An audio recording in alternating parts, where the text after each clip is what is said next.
ਕਿਸਾਨਾਂ ਨੇ ਮਹਾਪੰਚਾਇਤ ਹੁਣ ਕੀਤੀ ਹੈ। ਗੁਰਦਾਸਪੁਰ ਵੱਖ-ਵੱਖ ਇਲਾਕਿਆਂ ਦੇ ਵਿੱਚ ਹੋਰ ਥਾਵਾਂ ਤੇ ਵੀ ਹੋ ਰਹੀ ਹੈ, ਇਕੱਠ ਵੀ ਹੋ ਰਿਹਾ ਹੈ। ਇੱਕ ਪਾਸੇ ਪਾਬੰਦੀਆਂ ਦਾ ਦੌਰ ਜਾਰੀ ਹੈ, ਕਰੋਨਾ ਕਰਕੇ ਜਿਹੜੀਆਂ ਨੇ ਪਾਬੰਦੀਆਂ ਲੱਗੀਆਂ ਨੇ, ਕਰਫਿਊ ਜਾਰੀ ਹੈ। ਦੂਜੇ ਪਾਸੇ ਇਕੱਠ ਨੋ ਡਾਊਟ ਇੱਕ ਭਾਰਤ ਸਰਕਾਰ ਜਿਹੜੀ ਹਦਾਇਤਾਂ ਦੇ ਰਹੀ ਹੈ, ਪਾਬੰਦੀਆਂ ਲਾ ਰਹੀ ਹੈ। ਰੈਲੀਆਂ ਤਾਂ ਉਹਨਾਂ ਦੇ ਵੱਲੋਂ ਵੀ ਇਕੱਠ ਭਰੀਆਂ ਕੀਤੀਆਂ ਜਾ ਰਹੀਆਂ ਨੇ। किसान ही नहीं बल्कि होर वर्गां दे लोग जिहड़े ने वो बहुत वड्डी गिनती दे विच गुरदासपुर दे विच भी पहुंचे तां हुण भी पहुंचण दी उम्मीद है। तमाम जिहड़े किसान आगू जिहड़े कि हुण हरमन प्यारे आगू बन चुके ने सारियां दे वो आगू पहुंचे और उन्होंने इस तो इलावा जिहड़े सिंगर जां कलाकार जिहड़े वो भी पहुंचे। आम लोगों ने भी पूरी शमूलियत की तां एक बार फिर अपनी जिहड़ी एकजुटता वा अपनी जिहड़ी चढ़दी कला ਉਹਦਾ ਪ੍ਰਦਰਸ਼ਨ ਕੀਤਾ। ਜੀ ਮੌਸਮ ਦੇ ਵਿੱਚ ਵੀ ਤਬਦੀਲੀ ਆ ਰਹੀ ਹੈ। ਜ਼ਾਹਿਰ ਜੀ ਗੱਲ ਹੈ ਕਿਸਾਨਾਂ ਨੂੰ ਪਹਿਲਾਂ ਹੀ ਇਸ ਚੀਜ਼ ਦਾ ਡਰ ਵੀ ਸਤਾ ਰਿਹਾ, ਸੰਕਟ ਵੀ ਮੰਡਰਾ ਰਿਹਾ ਉਹਨਾਂ ਦੇ ਸਿਰ ਵੀ ਫਸਲ ਜਿਹੜੀ ਹੈ ਉਹ ਖਰਾਬ ਹੋ ਜਾਣੀ ਹੈ ਤੇ ਉਹਨੂੰ ਲੈ ਕੇ ਕਾਲਜਸ ਦੀ ਬਿਲਡਿੰਗ ਜਿਹੜੀਆਂ ਕਹਿੰਦੇ ਖਾਲੀ ਪਈਆਂ ਨੇ ਉਹਨਾਂ 'ਚ ਵਾਕਈ ਸਟੋਰੇਜ ਕਰਵਾਈ ਜਾ ਸਕਦੀ ਹੈ, ਰਖਵਾਈ ਜਾ ਸਕਦੀ ਹੈ। ਸਿੱਧੀ ਅਦਾਇਗੀ ਦੀ ਜਿਹੜੀ ਗੱਲ ਹੋ ਰਹੀ ਹੈ ਉਹ ਜਿਹੜੀ ਗੱਲ ਹੈ ਉਹ ਬੜੀ ਕਿਸਾਨਾਂ ਨੂੰ ਚੁਭਵੀਂ ਲੱਗ ਰਹੀ ਹੈ ਇਸ ਵੇਲੇ, ਕਿਉਂਕਿ ਜ਼ਾਹਿਰ ਤੌਰ ਤੇ ਕਿਸਾਨਾਂ ਦਾ ਤੇ ਆੜਤੀਆਂ ਦਾ ਜਿਹੜਾ 9 ਮਾਸ ਦਾ ਰਿਸ਼ਤਾ ਹੈ, ਜਿਹੜਾ ਕਿ ਇੱਕ ਬਹੁਤ ਡੂੰਘਾ ਬਹੁਤ ਗਹਿਰਾ ਰਿਸ਼ਤਾ ਹੈ, ਉਸ ਤੇ ਚੋਟ ਮਾਰਨ ਵਾਲੀ ਗੱਲ ਕੀਤੀ ਜਾ ਰਹੀ ਹੈ ਤੇ ਨਾ ਉਹ ਕਿਸਾਨਾਂ ਨੂੰ ਮਨਜ਼ੂਰ ਹੈ ਨਾ ਉਹ ਆੜਤੀਆਂ ਨੂੰ ਮਨਜ਼ੂਰ ਹੈ। ਪੰਜਾਬ ਸਰਕਾਰ ਵੀ ਜਿਹੜੀ ਉਹ ਪਹਿਲਾਂ ਹੀ ਹੱਥ ਖੜੇ ਕਰ ਚੁੱਕੀ ਹੈ ਕਿ ਅਸੀਂ ਕੁਝ ਨਹੀਂ ਕਰ ਸਕਦੇ, ਜੋ ਕੇਂਦਰ ਸਰਕਾਰ ਨੇ ਕੀਤਾ ਹੈ ਉਹ ਹੀ ਕਰਨਾ ਪਵੇਗਾ ਔਰ ਇਸ ਦੇ ਬਾਰੇ ਬਕਾਇਦਾ ਤੌਰ ਤੇ ਮੁੱਖ ਮੰਤਰੀ ਤੱਕ ਨੇ ਹੱਥ ਖੜੇ ਕਰ ਦਿੱਤੇ। ਆੜਤੀਆਂ ਨੇ ਤਾਂ ਹੜਤਾਲ ਛੱਡ ਦਿੱਤੀ ਹੈ, ਪਹਿਲਾਂ ਹੜਤਾਲ ਤੇ ਬੈਠੇ ਸੀਗੇ, ਹੁਣ ਤਾਂ ਸਿੱਧੀ ਅਦਾਇਗੀ ਨੂੰ ਸ਼ਾਇਦ ਮੰਨਣ ਲਈ ਤਿਆਰ ਹੋ ਗਏ ਨੇ ਵੀ ਸਿੱਧੀ ਅਦਾਇਗੀ ਜੇ ਹੁੰਦੀ ਹੈ ਤਾਂ ਸਾਨੂੰ ਕੋਈ ਉਹਦੇ 'ਚ ਖਰਚ ਨਹੀਂ ਹੈ। ਪਿੱਛੇ ਜਦੋਂ ਮਹਾਪੰਚਾਇਤਾਂ ਸ਼ੁਰੂ ਹੋਈਆਂ ਸੀ ਉਦੋਂ ਖੇਤੀਬਾੜੀ ਮੰਤਰੀ ਜਿਹੜਾ ਕੇਂਦਰੀ ਖੇਤੀਬਾੜੀ ਮੰਤਰੀ ਨੂੰ ਉਹਨੂੰ ਇਹ ਕਹਿਣਾ ਪਿਆ ਸੀਗਾ ਕਿ ਤੁਸੀਂ ਜਿੰਨੀਆਂ ਵੱਡੀਆਂ ਮਰਜ਼ੀ ਪੰਚਾਇਤਾਂ ਕਰ ਲਓ, ਜੋ ਮਰਜ਼ੀ ਕਰ ਲਓ, ਸਾਡੇ ਤੇ ਕੋਈ ਅਸਰ ਹੋਣ ਵਾਲਾ ਨਹੀਂ। ਪਰ ਇਹ ਬਿਆਨ ਕਿਉਂ ਆਇਆ? ਬਿਆਨ ਇਸ ਕਰਕੇ ਆਇਆ ਕਿ ਅਸਰ ਵਾਕਿਆ ਹੀ ਹੋ ਰਿਹਾ ਹੈ। ਇੱਕ ਪਾਸੇ ਭਾਰਤ ਸਰਕਾਰ ਨੇ ਖੁਦ ਪਾਬੰਦੀਆਂ ਲਾਗੂ ਕੀਤੀਆਂ ਨੇ, ਕਰਫਿਊ ਲਗਾਉਣ ਦੀ ਗੱਲ ਕਹੀ ਜਾ ਰਹੀ ਹੈ, ਕਾਰੋਬਾਰ ਜਿਹੜੇ ਨੇ ਉਹ ਵੀ ਕਾਫੀ ਹੱਦ ਤੱਕ ਪ੍ਰਭਾਵਿਤ ਹੋ ਰਹੇ ਨੇ। ਉਸ ਦੇ ਬਾਵਜੂਦ ਰੈਲੀਆਂ ਵੱਟੀ ਕਰੋਨਾ ਕਿੱਥੇ ਭੱਜ ਜਾਂਦਾ ਹੈ? ਹੁਣ ਕਹਿਣ ਨੂੰ ਤੁਸੀਂ ਜੋ ਮਰਜ਼ੀ ਕਹੀ ਜਾਓ, ਹੁਣ ਇਸ ਵੇਲੇ ਇਹ ਗੱਲ ਚੱਲਦੀ ਹੈ ਕਿ ਕਰੋਨਾ ਜਿਹੜਾ ਪਿੰਡਾਂ ਵੱਲ ਨੂੰ ਵੱਧ ਗਿਆ। ਹੁਣ ਇੰਨੀ ਦੇਰ ਤੱਕ ਪਿੰਡਾਂ ਦੇ ਵਿੱਚ ਕਰੋਨਾ ਨਹੀਂ ਆਇਆ। ਕਰੋਨਾ ਮਤਲਬ ਇਹ ਸੀਗਾ ਕਿ ਥੋੜਾ ਜਿਹੜੀ ਦੂਜੀ ਵੇਵ ਸ਼ੁਰੂ ਹੋਈ ਸੀ, ਮਾੜੀ ਸ਼ੁਰੂ ਹੋਈ ਸੀ ਔਰ ਉਸ ਵੇਲੇ ਕਰੋਨਾ ਦਾ ਬਹਾਨਾ ਲਾ ਕੇ ਉਸ ਨੂੰ ਰੋਕ ਦਿੱਤਾ ਗਿਆ ਔਰ ਉਹ ਵੀ ਐਨ ਮੌਕੇ ਤੇ ਜਦੋਂ ਕੋਈ ਵੀਜ਼ੇ ਲੱਗ ਚੁੱਕੇ ਸੀ ਔਰ ਇੱਥੋਂ ਤੱਕ ਕਿ ਐਸਜੀਪੀਸੀ ਨੇ ਜਿਹੜੇ ਲੋਕਾਂ ਦੇ ਪਾਸਪੋਰਟ ਵੀ ਵਾਪਸ ਦੇ ਦਿੱਤੇ ਸੀ, ਲੋਕੀ ਤਿਆਰੀ ਕਰਕੇ ਅੰਮ੍ਰਿਤਸਰ ਨੂੰ ਆ ਗਏ ਸੀ।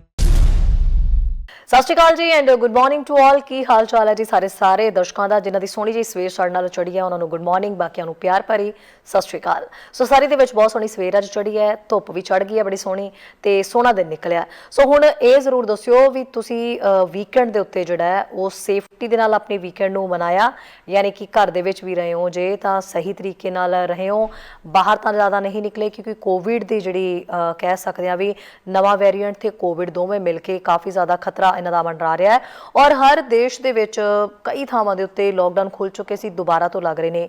ਕੈਨੇਡਾ ਦੇ ਵਿੱਚ ਵੀ ਇਹੋ ਜਿਹੀ ਸਿਚੁਏਸ਼ਨ ਆ ਸਕਦੀ ਹੈ। ਵੈਕਸੀਨੇਸ਼ਨ ਜਿਹੜੀ ਹੈ ਉਹ ਹੋ ਰਹੀ ਹੈ ਪਰ ਵੈਕਸੀਨੇਸ਼ਨ ਪ੍ਰਕਿਰਿਆ ਦੇ ਵਿੱਚ ਹਜੇ ਦੇਰੀ ਲੱਗਣੀ ਹੈ। ਹਜੇ ਨੌਜਵਾਨ ਜਿਹੜੇ ਨੇ ਉਹਨਾਂ ਨੂੰ ਵੀ ਵੈਕਸੀਨ ਜਿਹੜੀ ਹੈ ਨਹੀਂ ਮਿਲ ਪਾਈ, ਪਰ ਕੈਟਾਗਰੀ ਦੇ ਹਿਸਾਬ ਦੇ ਨਾਲ ਵੈਕਸੀਨ ਜਿਹੜੀ ਹੈ ਜ਼ਰੂਰ ਦਿੱਤੀ ਜਾ ਰਹੀ ਹੈ। ਹੁਣ ਇਹ ਕਿਹਾ ਜਾ ਰਿਹਾ ਵੀ ਜਿਹੜੇ ਚੌਥੀ ਵੇਵ ਆ ਰਹੀ ਹੈ ਕੋਵਿਡ ਦੀ, ਕਰੋਨਾ ਦੀ, ਇਸ ਵਾਇਰਸ ਦੀ ਚੌਥੀ ਵੇਵ ਹੈ ਉਹ ਕਾਫੀ ਭਿਆਨਕ ਖਾਸ ਕਰਕੇ ਨੌਜਵਾਨਾਂ ਦੇ ਲਈ ਮੰਨੀ ਜਾ ਰਹੀ ਹੈ। ICU ਦੇ ਵਿੱਚ ਨੌਜਵਾਨਾਂ ਦੀ ਗਿਣਤੀ ਵੱਧ ਰਹੀ ਹੈ ਔਰ ਕਾਫੀ ਹੱਦ ਤੱਕ ਨੌਜਵਾਨ ਇਸ ਬਿਮਾਰੀ ਦੇ ਨਾਲ ਸੰਕਰਮਿਤ ਹੋ ਰਹੇ ਨੇ। ਸੋ ਇਸ ਲਈ ਤੁਸੀਂ ਸਾਰੇ ਹੁਣ ਆਪਣਾ ਖਿਆਲ ਜ਼ਰੂਰ ਰੱਖਿਓ, ਕਿਉਂਕਿ ਤੁਸੀਂ ਆਪਣਾ ਖਿਆਲ ਰੱਖੋਗੇ ਤੇ ਤਾਂ ਹੀ ਦੂਜਿਆਂ ਦਾ ਵੀ ਖਿਆਲ ਜਿਹੜਾ ਹੈ ਉਹ ਰੱਖ ਪਾਓਗੇ। ਇਸ ਤੋਂ ਇਲਾਵਾ ਇਹ ਦੱਸਦੇ ਵੀ ਚੌਥੇ ਵੇਵ ਦੇ ਵਿੱਚ ਨੌਜਵਾਨਾਂ ਦਾ ਵੀ ਬਚਣਾ ਬਹੁਤ ਜ਼ਰੂਰੀ ਹੈ, ਖਾਸ ਕਰਕੇ ਯੰਗਸਟਰਸ ਨੂੰ ਹੁੰਦਾ ਹੈ ਵੀ ਵੀਕਐਂਡ ਆ ਗਿਆ ਜਾਂ ਫਿਰ ਮੌਸਮ ਦੇ ਵਿੱਚ ਤਬਦੀਲੀ ਆ ਰਹੀ ਹੈ ਤਾਂ ਹੁਣ ਥੋੜਾ ਪਾਰਟੀ ਵਾਲਾ ਮਾਹੌਲ ਕਰੀਏ, ਜਾਂ ਫਿਰ ਕਾਫੀ ਟਾਈਮ ਤੋਂ ਇਦਾਂ ਹੀ ਬੈਠੇ ਵੀ ਕਈ ਵਾਰੀ ਇਨਸਾਨ ਡਿਪਰੈਸ਼ਨ ਦੇ ਵਿੱਚ ਚਲਾ ਜਾਂਦਾ ਹੈ ਜਾਂ ਫਿਰ ਉਸਨੂੰ ਲੱਗਦਾ ਵੀ ਹੁਣ ਇੰਜੋਏ ਜਿਹੜਾ ਉਹ ਕਰੀਏ, ਬਹੁਤ ਸਮਾਂ ਹੋ ਗਿਆ ਅਸੀਂ ਇਦਾਂ ਹੀ ਬੈਠੇ ਹੋਏ ਹਾਂ, ਬੋਰ ਹੋ ਰਹੇ ਹਾਂ। ਕਈ ਤਾਂ ਇਹ ਵੀ ਕਹਿੰਦੇ ਨਜ਼ਰ ਆਉਂਦੇ ਨੇ ਕਿ ਕੋਵਿਡ ਨੇ ਜਾਂ ਕੋਈ ਨਵਾਂ ਕੋਈ ਵੀ ਵਾਇਰਸ ਆ ਰਿਹਾ ਉਹਨੇ ਤਾਂ ਜਾਣਾ ਹੀ ਨਹੀਂ ਹੈ, ਸੋ ਅਸੀਂ ਇਹ ਥੋੜਾ ਵੀ ਉਦੋਂ ਤੱਕ ਇਦਾਂ ਹੀ ਬੈਠੇ ਰਹਾਂਗੇ, ਆਪਣਾ ਇੰਜੋਏ ਨਹੀਂ ਕਰਾਂਗੇ। ਸੋ ਇੰਜੋਏ ਕਰੋ, ਬਟ ਇੰਜੋਏ ਕਰਨ ਦਾ ਥੋੜਾ ਜਿਹਾ ਤਰੀਕਾ ਜਿਹੜਾ ਉਹਨੂੰ ਹੀ ਬਦਲ ਲਵੋ। ਸੋ ਮੈਂ ਆਪਣੇ ਸਾਰੇ ਆਡੀਅנס ਦੀ ਵੀ ਜਦੋਂ ਕਾਲ ਮੈਨੂੰ ਕਰੋਗੇ, ਮੇਰੇ ਨਾਲ ਬਹੁਤ ਸਾਰੀਆਂ ਗੱਲਾਂ ਕਰੋਗੇ ਤਾਂ ਉਹਦੇ ਵਿੱਚ ਪਲੀਜ਼ ਇਸ ਬਾਬਤ ਵੀ ਮੇਰੇ ਨਾਲ ਜ਼ਰੂਰ ਗੱਲਬਾਤ ਕਰਨਾ ਵੀ ਤੁਹਾਡੇ ਘਰਾਂ ਦੇ ਵਿੱਚ ਸਾਰੇ ਕਿਵੇਂ ਕੋਵਿਡ ਸੰਬੰਧੀ ਜਿੰਨੀ ਵੀ ਹੋ ਸਕਦੀ ਹੈ ਨਿਯਮ ਨੇ ਉਹਨਾਂ ਨੂੰ ਫੋਲੋ ਕਰ ਰਹੇ ਨੇ ਔਰ ਹਦਾਇਤਾਂ ਦੀ ਪਾਲਣਾ ਕਰਦੇ ਖੁਦ ਵੀ ਜਿਹੜਾ ਕਾਫੀ ਹੱਦ ਤੱਕ ਪਾਰਟੀਆਂ ਦਾ ਜਿਹੜਾ ਦੌਰ ਹੈ ਜਾਂ ਫਿਰ ਇਕੱਠ ਕਰਨ ਦਾ ਜਿਹੜਾ ਕਹਿ ਸਕਦੇ ਹਾਂ ਵੀ ਟ੍ਰੈਂਡ ਹੈ ਉਹਨੂੰ ਥੋੜਾ ਬਹੁਤ ਚੇਂਜ ਕਰ ਰਹੇ ਹਾਂ। ਇਸ ਬਾਬਤ ਵੀ ਜਿਹੜੀ ਹੈ ਗੱਲਬਾਤ ਜ਼ਰੂਰ ਕਰਨਾ ਇਸ ਤੋਂ ਇਲਾਵਾ ਭਾਰਤ ਦੇ ਵਿੱਚ ਵੀ ਕਰੋਨਾ ਦੇ ਮਾਮਲੇ ਕਾਫੀ ਜ਼ਿਆਦਾ ਵੱਧਦੇ ਜਾ ਰਹੇ ਨੇ। ਉੱਥੇ ਵੀ ਸਥਿਤੀ ਜਿਹੜੀ ਹੈ ਇਦਾਂ ਦੀ ਹੀ ਨਜ਼ਰ ਆ ਰਹੀ ਹੈ। ਹਾਲਾਂਕਿ ਉੱਥੇ ਕਈ ਚੀਜ਼ਾਂ ਦੇ ਕਹਿ ਸਕਦੇ ਹਾਂ ਵੀ ਸਿਲਸਿਲੇ ਜਿਹੜੇ ਉਹ ਰੁਕ ਨਹੀਂ ਰਹੇ ਹੈ। ਭੀੜ ਜਿੱਥੇ ਇਕੱਠੀ ਹੋਣੀ ਉੱਥੇ ਹੋ ਹੀ ਰਹੀ ਹੈ ਔਰ ਕਈ ਥਾਵਾਂ ਦੇ ਉੱਤੇ ਜਿਹੜਾ ਖਿਆਲ ਬਹੁਤ ਹੀ ਜ਼ਿਆਦਾ ਰੱਖਿਆ ਜਾ ਰਿਹਾ ਹੈ ਤੇ ਕਈਆਂ ਦੇ ਉੱਤੇ ਬਿਲਕੁਲ ਇਗਨੋਰ ਕੀਤਾ ਜਾ ਰਿਹਾ ਹੈ। ਰੈਲੀਆਂ ਜਦੋਂ ਹੋ ਰਹੀਆਂ ਨੇ ਸਿਆਸੀ ਤੇ ਰੈਲੀਆਂ ਦੇ ਵਿੱਚ ਇਕੱਠ ਵੀ ਓਨਾ ਹੀ ਹੁੰਦਾ ਜਾ ਰਿਹਾ ਹੈ। ਹਾਲ ਹੀ ਦੇ ਵਿੱਚ ਅਮਿਤ ਸ਼ਾਹ ਨੇ ਵੀ ਕਾਫੀ ਵੱਡੀ ਜਿਹੜੀ ਹੈ ਰੈਲੀ ਕਰ ਦਿੱਤੀ, ਬਹੁਤ ਜ਼ਿਆਦਾ ਇਕੱਠ ਸੀਗਾ। ਹਾਲਾਂਕਿ ਉਹੀ ਭਾਰਤ ਸਰਕਾਰ ਜਿਹੜੀ ਕਿ ਕੋਰੋਨਾ ਤੋਂ ਬਚਣ ਦੇ ਲਈ ਪਾਬੰਦੀਆਂ ਲਗਾ ਰਹੀ ਹੈ, ਕਰਫਿਊ ਲਗਾ ਰਹੀ ਹੈ ਔਰ ਉਸ ਦੇ ਬਾਵਜੂਦ ਰੈਲੀਆਂ ਦੇ ਵਿੱਚ ਇੰਨਾ ਵੱਡਾ ਇਕੱਠ ਹੋ ਰਿਹਾ। ਦੂਜੇ ਪਾਸੇ ਕਿਸਾਨਾਂ ਨੇ ਵੀ ਜਿਹੜੀ ਮਹਾ ਪੰਚਾਇਤ ਕੀਤੀ ਹੈ ਉਸ ਦੇ ਵਿੱਚ ਵੀ ਇਕੱਠ ਦੇਖਿਆ ਗਿਆ, ਪਰ ਕਿਸਾਨਾਂ ਨੇ ਇਹ ਗੱਲ ਕਹੀ ਹੈ ਵੀ ਭਾਰਤ ਸਰਕਾਰ ਕਰੋਨਾ ਨੂੰ ਸਿਰਫ ਇੱਕ ਸਿਆਸੀ ਤੌਰ ਦੇ ਉੱਤੇ ਇਸਤੇਮਾਲ ਕਰ ਰਹੀ ਹੈ, ਕਰੋਨਾ ਇੰਨਾ ਹੈ ਨਹੀਂ ਹੈ। ਹੁਣ ਇਸ ਬਾਬਤ ਵੀ ਅਸੀਂ ਗੱਲ ਕਰਾਂਗੇ ਵੀ ਕਰੋਨਾ ਹੈ ਜਾਂ ਨਹੀਂ ਹੈ ਔਰ ਕਿਸਾਨ ਜਥੇਬੰਦੀਆਂ ਦੇ ਵੱਲੋਂ ਜਿਸ ਤਰੀਕੇ ਦਾ ਇਹ ਮੈਸੇਜ ਦਿੱਤਾ ਜਾ ਰਿਹਾ ਜਾਂ ਇਹ ਗੱਲ ਕਹੀ ਜਾ ਰਹੀ ਹੈ ਉਸ ਦੇ ਮਾਇਨੇ ਜਿਹੜੇ ਨੇ ਉਹ ਕੀ ਕੱਢੇ ਜਾਣ। ਤੁਸੀਂ ਵੀ ਇਸ ਬਾਬਤ ਗੱਲਬਾਤ ਜ਼ਰੂਰ ਕਰਨਾ ਕਾਲ ਕਰਕੇ। ਔਰ ਇਸ ਤੋਂ ਇਲਾਵਾ ਹੋਰ ਕੀ ਆਲੇ ਦੁਆਲੇ ਸਰਗਰਮੀਆਂ ਚੱਲ ਰਹੀਆਂ ਨੇ, ਕਿਉਂਕਿ ਜੱਥਾ ਰਵਾਨਾ ਹੋ ਚੁੱਕਿਆ ਹੈ। ਵਿਸਾਖੀ ਹੈ ਕੱਲ, ਭਾਰਤ ਦੇ ਹਿਸਾਬ ਦੇ ਨਾਲ ਕੱਲ ਵਿਸਾਖੀ ਹੈ ਤੇ 13 ਅਪ੍ਰੈਲ ਨੂੰ ਜਿਹੜਾ ਵਿਸਾਖੀ ਦਾ ਦਿਹਾੜਾ ਕਹਿ ਸਕਦੇ ਹਾਂ ਵੀ ਇਸ ਵਾਰ ਵਿਸਾਖੀ ਦੇ ਤਿਉਹਾਰ ਨੂੰ ਕਿਵੇਂ ਮਨਾਇਆ ਜਾਏਗਾ, ਕੀ ਰੌਣਕਾਂ ਹੋਣਗੀਆਂ, ਇਸ ਬਾਬਤ ਵੀ ਗੱਲਬਾਤ ਕਰਾਂਗੇ। ਸਪੈਸ਼ਲੀ ਜੱਥਾ ਰਵਾਨਾ ਹੋਇਆ ਪਾਕਿਸਤਾਨ ਵਿਸਾਖੀ ਮਨਾਉਣ ਦੇ ਲਈ, ਪਰ ਭਾਰਤ ਦੇ ਵਿੱਚ ਵਿਸਾਖੀ ਮਨਾਉਣ ਨੂੰ ਲੈ ਕੇ ਕੀ ਤਿਆਰੀਆਂ ਕੀਤੀਆਂ ਜਾ ਰਹੀਆਂ ਨੇ ਜਾਂ ਇਸ ਵਾਰ ਦੀ ਵਿਸਾਖੀ 2021 ਦੀ ਜਿਹੜੀ ਹੈ ਉਹ ਕਿੰਨੀ ਕੁ ਵੱਖਰੀ ਰਹੇਗੀ ਬਾਕੀ ਵਿਸਾਖੀਆਂ ਨਾਲੋਂ, ਉਸ ਤੇ ਗੱਲ ਕਰਾਂਗੇ। ਅਸੀਂ ਜਿਹੜੇ ਕੈਨੇਡਾ ਵਾਸੀ ਆ ਅਸੀਂ ਤਾਂ ਇਹ ਜਾਣਦੇ ਹਾਂ ਵੀ ਅਪ੍ਰੈਲ ਦਾ ਮਹੀਨਾ ਇੱਥੇ ਵੀ ਬਹੁਤ ਰੌਣਕਾਂ ਹੁੰਦੀਆਂ ਨੇ, ਪਰ ਹੁਣ ਅਪ੍ਰੈਲ ਦਾ ਮਹੀਨਾ ਖਾਸ ਕਰਕੇ ਵਿਸਾਖੀ ਮੌਕੇ ਸਰੀ ਦੇ ਵਿੱਚ ਇੱਕ ਵੱਡਾ ਇਕੱਠ ਦੇਖਣ ਨੂੰ ਮਿਲਦਾ ਹੈ। ਬਹੁਤ ਸਾਰੀਆਂ ਰੌਣਕਾਂ ਹੁੰਦੀਆਂ ਨੇ ਔਰ ਇਹਨਾਂ ਦਿਨਾਂ ਦੇ ਵਿੱਚ ਇੱਕ ਦਿਨ ਪਹਿਲਾਂ ਜੇ 12 ਅਪ੍ਰੈਲ ਦੀ ਗੱਲ ਕਰੀਏ ਤਾਂ ਇਹਨਾਂ ਦਿਨਾਂ ਦੇ ਵਿੱਚ ਤਾਂ ਟਾਈਮ ਹੀ ਨਹੀਂ ਹੁੰਦਾ, ਕਿਉਂਕਿ ਬਹੁਤ ਜ਼ਿਆਦਾ ਮਤਲਬ ਸੜਕਾਂ ਦੇ ਉੱਤੇ ਇਕੱਠ ਹੁੰਦਾ ਹੈ, ਨਗਰ ਕੀਰਤਨ ਕੱਢੇ ਜਾਂਦੇ ਨੇ ਔਰ ਕਾਫੀ ਅਪ੍ਰੈਲ ਦਾ ਮਹੀਨਾ ਜਿਹੜਾ ਉਹ ਪੂਰਾ ਰੌਣਕ ਵਾਲਾ ਕਿਹਾ ਜਾਂਦਾ ਹੈ। ਪਰ ਇਸ ਵਾਰ ਤਾਂ ਕੈਨੇਡਾ ਦੇ ਵਿੱਚ ਵੀ ਰੌਣਕ ਨਹੀਂ ਹੈ ਔਰ ਸਰੀ ਦੇ ਵਿੱਚ ਜਿਹੜੀਆਂ ਵਿਸਾਖੀ ਨੂੰ ਲੈ ਕੇ ਰੌਣਕਾਂ ਹੋਣੀਆਂ ਸੀ ਉਹ ਵੀ ਦਿਖਾਈ ਨਹੀਂ ਦੇ ਰਹੀਆਂ। ਕਾਰਨ ਹੈ ਜੀ ਕਰੋਨਾ ਵਾਇਰਸ ਜਿਸ ਤਰੀਕੇ ਨਾਲ ਸਾਰਿਆਂ ਉੱਤੇ ਮੰਡਰਾ ਰਿਹਾ, ਉਸ ਨੂੰ ਲੈ ਕੇ ਜ਼ਰੂਰੀ ਸੀਗਾ ਵੀ ਇਹ ਜਿਹੜੇ ਤਿਉਹਾਰ ਹੈ ਵਰਚੁਅਲੀ ਜਿਹੜੇ ਮਨਾ ਲਏ ਜਾਣ, ਕੋਈ ਹੋਰ ਇਹਨਾਂ ਦਾ ਤਰੀਕਾ ਬਦਲ ਦਿੱਤਾ ਜਾਏ, ਪਰ ਇਕੱਠ ਤੋਂ ਸਾਰਿਆਂ ਨੂੰ ਬਚਾਇਆ ਜਾਏ, ਕਿਉਂਕਿ ਜਾਨ ਦਾ ਖਤਰਾ ਸਭ ਨੂੰ ਰਹਿ ਸਕਦਾ ਹੈ। ਜੋਖਮ ਪਰਿਸਥਿਤੀ ਦੇ ਵਿੱਚ ਕਿਸੇ ਨੂੰ ਪਾਉਣਾ ਕੀ ਹੈ, ਉਸ ਨੂੰ ਬਚਾਉਣ ਦੇ ਲਈ ਹੀ ਅਜਿਹੇ ਤਿਉਹਾਰ ਜਾਂ ਅਜਿਹੇ ਇਕੱਠ ਹੈ ਉਹ ਬੰਦ ਕੀਤੇ ਗਏ ਨੇ। ਖੈਰ ਇਹਨਾਂ ਸਾਰੀਆਂ ਗੱਲਾਂ ਦੇ ਉੱਤੇ ਆਪਾਂ ਸਾਰੀ ਗੱਲਬਾਤ ਕਰਾਂਗੇ। ਜਿਹਨੇ ਜਿਹੜੇ ਟੌਪਿਕ ਤੇ ਗੱਲ ਕਰਨੀ ਉਹ ਕਾਲ ਜ਼ਰੂਰ ਕਰਨਾ। ਮੇਰੇ ਦਰਸ਼ਕ ਜਿਹੜੇ ਨੇ ਸਾਡੇ ਨਾਲ ਇਸ ਵੇਲੇ ਜੁੜ ਚੁੱਕੇ ਹੋਣਗੇ ਔਰ ਇਸ ਤੋਂ ਇਲਾਵਾ ਸਾਡੇ ਨਾਲ ਨੰਬਰ ਤੁਹਾਨੂੰ ਮੈਂ ਇੱਕ ਵਾਰੀ ਫਿਰ ਦੱਸ ਦਿੰਦੀ ਹਾਂ, ਨੰਬਰ ਟੀਵੀ ਸਕਰੀਨ ਤੇ ਵੀ ਤੁਹਾਡੀ ਤੇ ਆ ਰਿਹਾ ਤੇ ਫੋਨ ਨੰਬਰ ਮੈਂ ਵੀ ਦੱਸ ਦਿੰਦੀ ਹਾਂ 1888 923 2656 188892322656 ਦੇ ਉੱਤੇ ਕਾਲ ਕਰਕੇ ਮੇਰੇ ਨਾਲ ਜੁੜਨਾ। ਆਪਾਂ ਬਹੁਤ ਸਾਰੀਆਂ ਗੱਲਾਂ ਬਾਤਾਂ ਕਰਾਂਗੇ। ਰਾਜੇਸ਼ ਗਿੱਲ ਜੀ ਅੰਮ੍ਰਿਤਸਰ ਤੋਂ ਜੁੜ ਚੁੱਕੇ ਨੇ, ਰਾਜੇਸ਼ ਜੀ ਨਾਲ ਵੀ ਗੱਲ ਕਰਦੇ ਹਾਂ। ਰਾਜੇਸ਼ ਜੀ ਬਹੁਤ ਬਹੁਤ ਸਵਾਗਤ ਹੈ ਜੀ ਦਾ ਮਾਰਨਿੰਗ ਸ਼ੋਅ ਦੇ ਵਿੱਚ।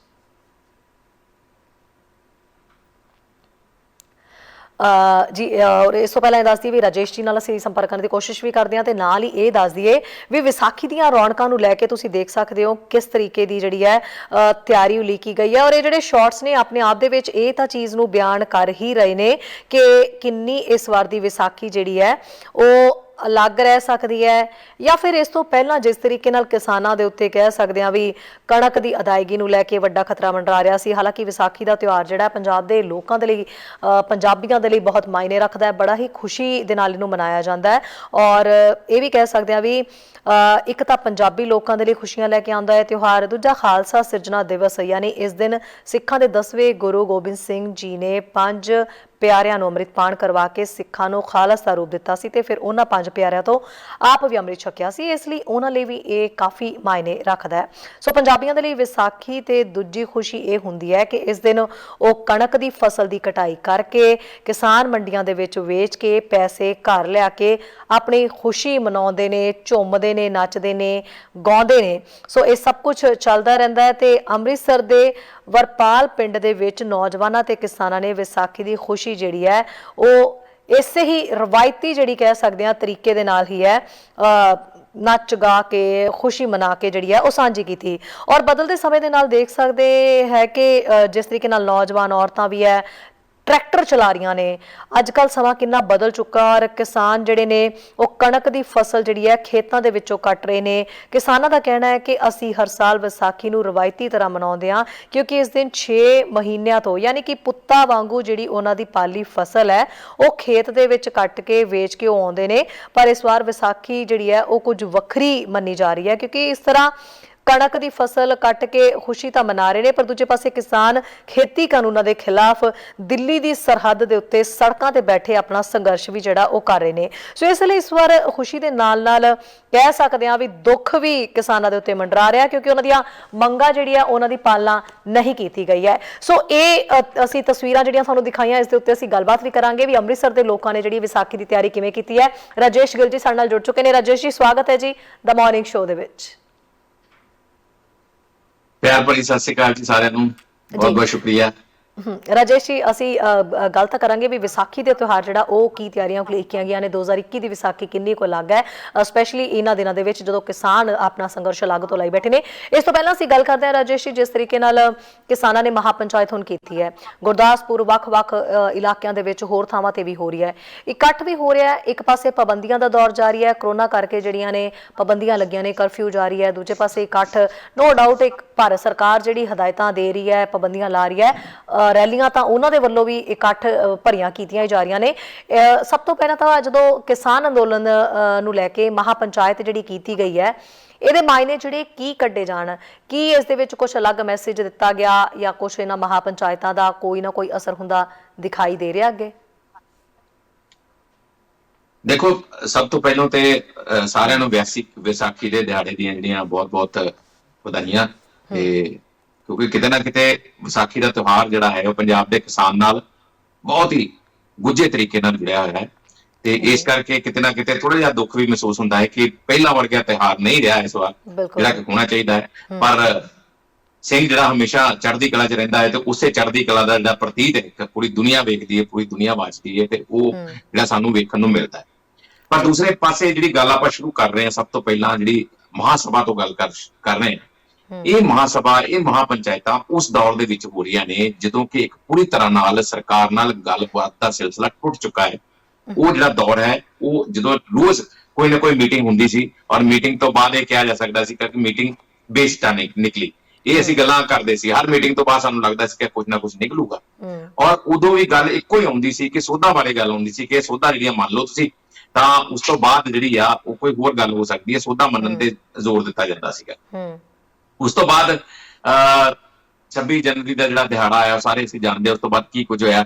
ਤਾਂ ਇੱਕ ਅਜਿਹਾ ਡੈਡਲੌਕ ਖੜਾ ਹੋ ਗਿਆ ਜਿਹੜਾ ਕਿ ਅੱਜ ਤੱਕ ਟੁੱਟਣ ਦਾ ਨਾਂ ਨਹੀਂ ਲੈ ਰਿਹਾ। ਤੇ ਉਸ ਤੋਂ ਬਾਅਦ ਹੀ ਜਿਹੜੀਆਂ ਮਹਾਪੰਚਾਇਤਾਂ ਦਾ ਸਿਲਸਿਲਾ ਸ਼ੁਰੂ ਹੋਇਆ ਸੀ, ਜ਼ਬਰਦਸਤ ਤਰੀਕੇ ਨਾਲ ਜਿਹੜੀਆਂ ਮਹਾਪੰਚਾਇਤਾਂ ਹੋਈਆਂ, ਉਹ ਹਰਿਆਣਾ ਦੇ ਵਿੱਚ, ਹੋਰ ਰਾਜਾਂ ਦੇ ਵਿੱਚ ਮਹਾਪੰਚਾਇਤਾਂ ਹੋਈਆਂ। ਪੰਜਾਬ ਦੇ ਵਿੱਚ ਹੁਣ ਸਿਲਸਿਲਾ ਚੱਲ ਰਿਹਾ ਹੈ, ਗੁਰਦਾਸਪੁਰ ਦੀ ਮਹਾਪੰਚਾਇਤ ਸੀ, ਜਿਹਨੂੰ ਮਹਾਸਭਾ ਵੀ ਕਿਹਾ ਜਾਂਦਾ ਹੈ, ਮਹਾਪੰਚਾਇਤ ਵੀ ਕਿਹਾ ਜਾਂਦਾ ਹੈ। ਬਹੁਤ ਵੱਡੀ ਗਿਣਤੀ ਦੇ ਵਿੱਚ ਕਿਸਾਨ ਹੀ ਨਹੀਂ ਬਲਕਿ ਹੋਰ ਵਰਗਾਂ ਦੇ ਲੋਕ ਜਿਹੜੇ ਨੇ ਉਹ ਬਹੁਤ ਵੱਡੀ ਗਿਣਤੀ ਦੇ ਵਿੱਚ ਗੁਰਦਾਸਪੁਰ ਦੇ ਵਿੱਚ ਵੀ ਪਹੁੰਚੇ। ਤਾਂ ਹੁਣ ਵੀ ਪਹੁੰਚਣ ਦੀ ਉਮੀਦ ਹੈ। तमाम ਜਿਹੜੇ ਕਿਸਾਨ ਆਗੂ, ਜਿਹੜੇ ਕਿ ਹੁਣ ਹਰਮਨ ਪਿਆਰੇ ਆਗੂ ਬਣ ਚੁੱਕੇ ਨੇ ਸਾਰਿਆਂ ਦੇ, ਉਹ ਆਗੂ ਪਹੁੰਚੇ। ਔਰ ਉਹਨਾਂ ਨੇ ਇਸ ਤੋਂ ਇਲਾਵਾ ਜਿਹੜੇ ਸਿੰਗਰ ਜਾਂ ਕਲਾਕਾਰ ਜਿਹੜੇ ਉਹ ਵੀ ਪਹੁੰਚੇ, ਆਮ ਲੋਕਾਂ ਨੇ ਵੀ ਪੂਰੀ ਸ਼ਮੂਲੀਅਤ ਕੀਤੀ। ਤਾਂ ਇੱਕ ਵਾਰ ਫਿਰ ਆਪਣੀ ਜਿਹੜੀ ਇਕਜੁੱਟਤਾ ਵਾ, ਆਪਣੀ ਜਿਹੜੀ ਚੜ੍ਹਦੀ ਕਲਾ, ਉਹਦਾ ਪ੍ਰਦਰਸ਼ਨ ਕੀਤਾ ਕਿ ਅਸੀਂ ਕਾਇਮ ਆ। ਹਜੇ ਵੀ ਜਿਹੜਾ ਸਾਡਾ ਅੰਦੋਲਨ ਹੈ ਪੂਰੀ ਤਰ੍ਹਾਂ ਨਾਲ ਹੁਲਾਰੇ ਮਾਰ ਰਿਹਾ, ਇਹ ਗੱਲ ਜਿਹੜੀ ਦਰਸਾਈ ਗਈ। ਤਾਂ ਉਸਦਾ ਦੇਖੋ ਨਤੀਜਾ ਇਹ ਹੈ ਕਿ ਵਾਰ-ਵਾਰ ਜਿਹੜੇ ਬਿਆਨਾਂ ਜਿਹੜੇ ਨੇ ਹੁਣ ਆਉਣੇ। ਰਾਜੇਸ਼ ਜੀ, ਆਪਾਂ ਨਤੀਜਾ ਕੱਢਣ ਤੋਂ ਪਹਿਲਾਂ ਪਹਿਲੇ ਕਾਲਰ ਹੀ ਆਪਣੇ ਨਾਲ ਜੁੜ ਰਹੇ ਨੇ, ਆਪਾਂ ਨਾਲ ਇਹਨਾਂ ਦੇ ਸਵਾਲ ਵੀ ਲੈ ਲਈਏ, ਨਾਲ ਦਰਸ਼ਕਾਂ ਨਾਲ ਵੀ ਆਪਾਂ ਗੱਲ ਕਰਦੇ ਹਾਂ। ਜੀ ਸਤਿ ਸ਼੍ਰੀ ਅਕਾਲ ਜੀ। ਬੇਟਾ ਦੇਖੋ ਜੀ ਸਰ, ਜਿਹੜਾ ਵਿਸਾਖੀ ਹੈ ਨਾ, ਵਿਸਾਖੀ ਦਾ ਇੱਕ ਜਿਹੜਾ ਮੇਨ ਜਿਹੜਾ ਚੀਜ਼ ਹੈ ਨਾ, ਉਹ ਇਹ ਹੈ ਵੀ 1699 ਵਿੱਚ ਉਸ ਵੇਲੇ ਨਾ ਜਿਹੜੇ ਹਿੰਦੂ ਵੀਰ ਆ ਸਾਡੇ, ਉਹਨਾਂ ਨੂੰ ਘੋੜੀ ਤੇ ਚੜ੍ਹਨ ਦਾ ਹੁਕਮ ਨਹੀਂ ਸੀਗਾ। ਉਦੋਂ ਬੱਸਾਂ ਨਹੀਂ ਸੀ ਹੁੰਦੀਆਂ, ਉਦੋਂ ਟ੍ਰੇਨਾਂ ਨਹੀਂ ਸੀ ਹੁੰਦੀਆਂ। ਪਰ ਫਿਰ ਵੀ ਜਦੋਂ ਗੁਰੂ ਸਾਹਿਬ ਨੇ ਕਾਲ ਕੀਤੀ ਨਾ, ਸਾਰੇ ਇੰਡੀਆ ਚੋਂ ਹਿੰਦੂਆਂ ਦੇ ਬੱਚੇ ਤੁਰ ਕੇ ਅਨੰਦਪੁਰ ਸਾਹਿਬ ਪਹੁੰਚੇ ਸੀ।